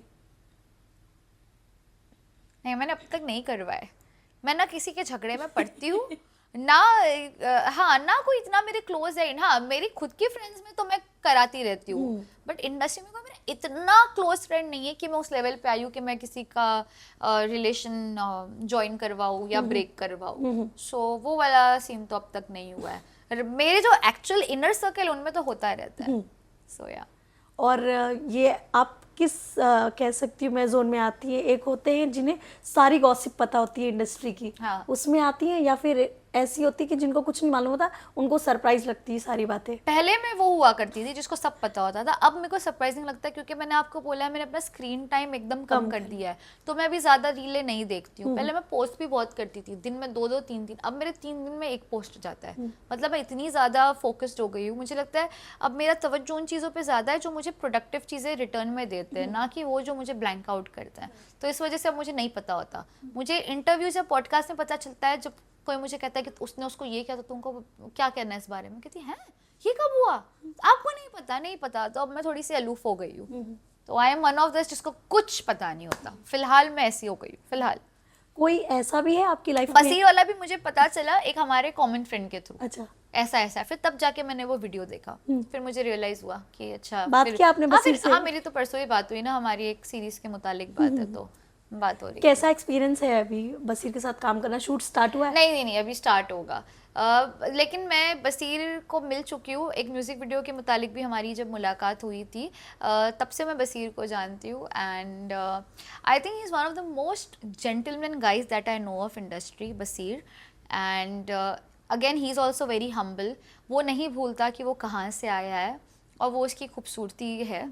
एंड अपार्ट फ्रॉम दैट, अगर उसको किसी के लिए स्टैंड लेना है तो वो 2 मिनट भी नहीं सोचेगा कि सही क्या है गलत क्या है। उसको पता है तो वो हक के लिए लड़ता है। ये नहीं देखेगा अगर सामने वाला बंदा कौन है, चाहे वो बहुत बड़ा स्टार भी, वो लड़ जाएगा उससे, क्योंकि उसको हक के लिए लड़ना है। तो वो उसका ट्रेट है जो मुझे बड़ा प्यारा लगता है। एंड आई थिंक हमारी बॉन्डिंग भी इसीलिए बैठती है कहीं ना कहीं, because I am also someone who take stand when it's required. So yeah, think he is very sweet. कहीं आपको कभी कॉर्नर फील करवाया गया है? हाँ, कई मरतबे ऐसे कई मरतबे हम इवेंट्स में जाते हैं, पार्टीज में जाते हैं, तो ये होता है फील डेफिनेटली। लेकिन मैं eight the end of the day खुद की कंपनी में इंजॉय कर लेती हूँ, तो फिर मैं अपना अकेले भी रहती हूँ, मुझे कोई प्रॉब्लम नहीं है। हाँ, जिन लोगों को जैसे मुझे ना सोशल एंजाइटी नहीं है, आई am very good like that, but I am good with my own company also. अगर आप मेरे को अकेले छोड़ दोगे किधर, तो मैं अकेले एंजॉय कर सकती हूँ, तो मुझे कोई प्रॉब्लम नहीं है। तो अगर कोई मुझे कॉर्नर भी कर रहा है या कोई जानबूझकर इग्नोर कर रहा है, मुझे इफेक्ट नहीं होता। 2 मिनट के लगता है, फिर मैं सोचती ठीक है। मोस्टली कैसे लोग होते हैं वो जो इग्नोर करते हैं? शॉर्टनेस ज़्यादा पॉपुलर, ज़्यादा बड़े नहीं, एक्टर्स? बीच वाले। बड़े एक्टर्स अक्सर हमेशा हम्बल होता है, जो बीच वाले होते हैं ना, ज़्यादा मैंने उनमें देखा है। हाँ, दे डोंट वांट कि हमारे इनर सर्किल में या जो हमारे बड़े वाले दोस्त हैं उनसे रब्ता करें। ये होती है लोगों की सोच, ये मैंने नोटिस किया। ओके। इंडस्ट्री का कॉमन ट्रेट है, इसको इनसिक्योरिटी बोलते हैं। कहीं ना कहीं उनको इनसिक्योरिटी होती है। एंड मैं वैसे भी किसी से लिंक अप करके फेम लूँ या किसी से दोस्ती करके फेम लूँ, वो मैं वैसी हूँ नहीं। वो 2 मिनट का फेम होता है। फेम आपका तब होता है जब लोग आपको सना सुल्तान के नाम से जाने, ना कि अरे वो उसकी फ्रेंड है ना, वो नहीं होना चाहिए। सो या, होता है। ऑल्सो सना जी, पैप से क्या आपको भी कोई नाराजगी है? नहीं, I love paps. I love when they call मी आला गर्ल। आई थिंक उन्होंने मुझे ज्यादा पॉपुलर किया है आला गर्ल के नाम से। बिग बॉस में हुई, पर उन्होंने पकड़ लिया ना हर जगह आला गर्ल। तो मुझे तो बड़ा पसंद है पैप्स के साथ गुफ्तगू करना। और आई थिंक पैप्स भी बहुत अंडररेटेड है। ये जितने भी लोग हैं जो पैप्स को बुलाते हैं स्पॉटिंग के लिए, फिर जो ओवर एक्टिंग करते हैं, यार तुम लोग कैसे आ गए, तुम लोग को किसने बताया मैं यहाँ पर हूँ, एंड आई बी लाइक कितनी ओवर एक्टिंग करते हो यार। तो eight the end of the day वो आपके लिए आते हैं, आपको कैप्चर करते हैं, और पैप्स है तो आप दिख रहे हो, आपको उनका शुक्रिया अदा करना चाहिए। ऑफ कोर्स किसी की प्राइवेसी इन्वेड करना गलत है, उस चीज़ के मैं अगेंस्ट हूँ। कई मरतबे हो सकता है लाइन भी क्रॉस होती होगी, जो मैंने देखी है, मेरे साथ नहीं की है, पर जो मैं दूसरे एक्टर्स के साथ देखी हूँ और उसके ऊपर वो इख्तलाफ करता है कि गलत है, हाँ वो डेफिनेटली गलत है। जब किसी की प्राइवेसी इन्वेड कर रहे हो वहाँ पर गलत है। बट किसी को आप बुला रहे हो स्पॉटिंग के लिए और फिर ओवर एक्टिंग कर रहे हो कि ओ शिट आप लोग यहाँ पे क्यों आए, और किसी को बैश कर रहे हो बुला कर सिर्फ कैमरा के लिए, वो गलत है। सो पैप्स से मुझे कोई नाराज़गी नहीं है, और मुझे ये लगता है कि अभी फिर भी थोड़ा सा बेटर हो गया है सिस्टम। एंड जब अगर आप किसी की प्राइवेसी इन्वेट करना बंद कर दोगे, फिर तो आपसे बेटर पैप्स है ही नहीं है। हमारी पैप्स बहुत एंटरटेनिंग है ना जी। बहुत एंटरटेनिंग है। जब वो फॉरेनर आर्टिस्ट आए थे इंडिया में, जिस तरीके से बुला रहे थे, मुझे हंसी आई। जिन्हें कहा यार कमाल है। I like paps. I think I am very pap friendly and I love it. But क्या कभी आपको लगता है ऐसे कि एक जो लाइन होती है वो लाइन क्रॉस कर देते हैं, जिस तरह से एंगल शूट कर देते हैं? हाँ, मैं वही especially कह रही हूँ, किसी females की का। प्राइवेसी इन्वेट करना या जूमिंग इनटू, यस ये है, ये 2-3 चीज़ें इशू है। क्योंकि मेरे साथ पर्सनली नहीं हुआ है, तो इसलिए मैंने ये नहीं बोल सकती कि ये मेरे साथ हुआ है, पर दूसरों के साथ भी होता है, तो गलत है, नहीं करना चाहिए। किसी की प्राइवेसी इन्वेट मत करो, एंड फीमेल्स जो सही बात है, ये 2 चीज़ पे आप ज़्यादा गौर करो। Otherwise I don't think we have any problem with paps. I think they are very sweet, जहाँ पर भी बुलाते हैं वो आ जाते हैं। अच्छा सना, आपके टाइम पे जब इतने पॉपुलर थे आप लोग टिकटॉक पे, फिर जैसे मौज वॉज इतने सारे ऐप्स हाँ, आए, हाँ, हाँ। उस वक्त जन्नत भी थी, आप लोग भी थे, टीम 07 और ऐसे कई लोग थे, अर्शिफा थी, काफी लोग थे। हाँ, हाँ, हाँ, हाँ। यस, तो आप किसको कॉम्पिटिटर में कंसिडर करती थी? कोई नहीं, ये सब पहले से आए हुए हैं, ये बहुत पहले वायरल थे। ये 07 थे, हमसे हाँ। पहले वायरल थे। अरिशा हमसे पहले वायरल थी। फिर जन्नत तो आई थिंक टीवी आर्टिस्ट रही है। सो मुझे लगता है कि कोई किसी का कंपटीशन हो ही नहीं सकता, क्योंकि सब अलग अलग स्पेस से आए। आप अपना चैप्टर 1 किसी के चैप्टर 10 से कंपेयर करोगे तो वो कंपैरिजन कैसे हुआ? आप अपना चैप्टर 1 किसी के चैप्टर 1 से कंपेयर करोगे, एक बात है। वो चैप्टर 10 पे है, मैं चैप्टर 1 पे हूँ, मैं कैसे कंपेयर करूँ?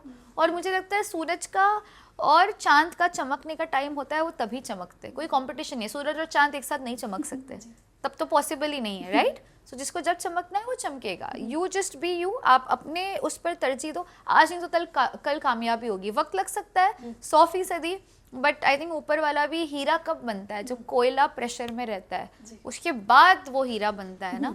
तो अगर वो प्रेशर है भी, हर किसी को बोलूँगी जो अभी स्ट्रगलिंग आर्टिस्ट है, ये स्ट्रगल ही हमें बहुत चीज़ें सिखा रही है जो हमें कामयाबी नहीं सिखाती। कामयाबी कई मरतबे हमें घमंड सिखाती है, बट स्ट्रगल हमें हम्बल रहना सिखाता है। तो ये स्ट्रगल भी बहुत अहम हिस्सा है हमारी लाइफ का। Thank you so much Sana ji. But मैं चाहती हूँ जाते जाते आप मुझे ये ज़रूर बताओ, शादी के बाद से आपकी लाइफ कितनी बदली है? मतलब यूँ कह सकती हूँ मैं कि वाजिद जी का क्या जादू चला है? मुझे सब बोलते हैं मैं शादी के बाद ज़्यादा खूबसूरत हो गई, तो मुझे ऐसा लगता है हाँ। देखो, जब आपको सच्ची मोहब्बत मिलती है ना, आप जेन्युइनली बहुत नेचुरली ग्लो करते हो, मुझे ऐसा लगता है। So I am really blessed with a man. I think I am married to the best man in the entire world. I swear I am married to the best man. जब मैं कई मरतबे shoot से थक कर आती हूँ, वो मेरे लिए चाय कॉफ़ी लेके आता है, पी लो, थक गई रहोगी। Who does that? ये मैन ईगो को साइड में रख के अपनी वाइफ के लिए कुछ करना। और मुझे लगता है कि वाजिद जी मुझे अपनी वाइफ से ज़्यादा अपनी बच्ची समझता है। वो मुझे एक बेबी की तरह ट्रीट करता है। तुमको क्या चाहिए?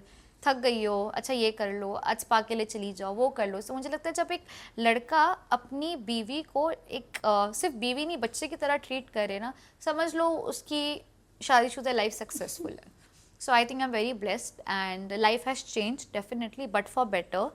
एंड जैसे कि हमेशा कहती हूँ, मुझे अभी भी नहीं लगता निकाह हुआ है। मुझे लगता है मैं एक लड़के के साथ लिविंग रिलेशन में रह रही हूँ। कभी कभी इनको मस्ती में पूछती हूँ, मुझसे निकाह कब करोगे? कहते हो चुका है। अरे यार नहीं लगता, हम दोनों अकेले रहते हैं। तो तो ये भी बताइए सना जी, जैसे कि आपने कहा वाजिद जी के बारे में कि लाइफ ही चेंज हो गया आपकी, बट क्या ऐसी क्वालिटीज़ आपकी है जो बदल गई है? और कई बार ऐसा होता है कि आप उन्हें इरिटेट कर देती हो, क्योंकि कहा जाता है ना, जब ज़्यादा प्यार प्यार प्यार होता है ना, तो लड़कियों में ही ज़्यादा चूल हो जाती है कि मतलब कुछ तो करके झगड़ा कर लो। नहीं ना, तो नहीं, मैं ऐसी नहीं हूँ कि मैं कुछ तो करके झगड़ा करूँगी। टच वुड, मुझे में वो ट्रेट नहीं है। हाँ, मैं मूडी हो जाती हूँ कई मरतबे जब मैं अपने पीरियड्स में होती हूँ, मूड स्विंग्स होते हैं ये सारी, पर वो चीज़ वो समझते हैं। तो मैं उनको यही कहती हूँ, जब मैं चम्स में हूँ ना, मैं अपने पीरियड्स में हूँ, तो अगर मैं बोलूँगी ना कि भैंस उड़ रही है, तो मेरे से आर्ग्यू नहीं करना, सिर्फ बोल देना हाँ भैंस उड़ती है, बस इतनी सी बात। तो उनको पता है कि ये टाइम पे इसको ज़्यादा छेड़ना नहीं है, अदरवाइज तो बहुत चिल है अल्हम्दुलिल्लाह। मतलब कोई टचवुड मसले मसाइल नहीं है। एंड मैं थोड़ी सी हूँ इमेच्योर, वो थोड़े से मेच्योर है, तो बचकानी हरकतें मेरी है, बट आई डोंट थिंक वो उनको इरिटेट करती है। आई थिंक मेरे साथ रह रहे के वो भी बच्चे बन गए, मुझसे ज़्यादा वो चेंज हुए। वो लाइफ को एक टाइम था जब सीरियसनेस से देखते थे हर चीज़ को, और फिर I came into his life and I made him more chiller, more lighter person. सब ऐसा हो गया है। आने वाले टाइम में सना और वाजिद जी की फैमिली कब और बड़ी होगी? कम से कम 4-5 साल रुकना पड़ेगा। मेरा बचपना ख़त्म हो जाए फिर मैं बच्चे का सोचूं। मेरी सासू माँ भी बोलती है, वो दिल्ली में रहती है, कि दिखाओ हाथ, उन्होंने ऐसे बोलती, ये क्या करेगी बच्चा, रुक जा, 5 साल के बाद करना है, इतनी पतली दुबली सी, मुझे ऐसे बोलती है वो। नहीं, ऑनेस्टली अभी हम रेडी नहीं हैं, क्योंकि अभी काम पर तरजीह देना है, बहुत सारी चीज़ें हैं। एंड आई थिंक हमने ये बात शादी के पहले ही कर ली थी, तो इसीलिए हमारा सॉर्टेड है कि अभी तो फ़िलहाल नहीं करना, पर जब करेंगे तब बताएंगे। लेकिन 4 साल कम से कम रुकना पड़ेगा, 3-4 साल तो minimum. Thank you so much Sana ji, बहुत मज़ा आया आपसे बात करके। एंड ऐसे ही आप आगे काम करते रहो, बहुत दुआ करो, और अच्छी अच्छी न्यूज़ आपको जल्द सुनाऊंगी। ये साल अपना है 2026, लिख के रखो और प्ले करना दिसंबर में। Thank you so much and all the best.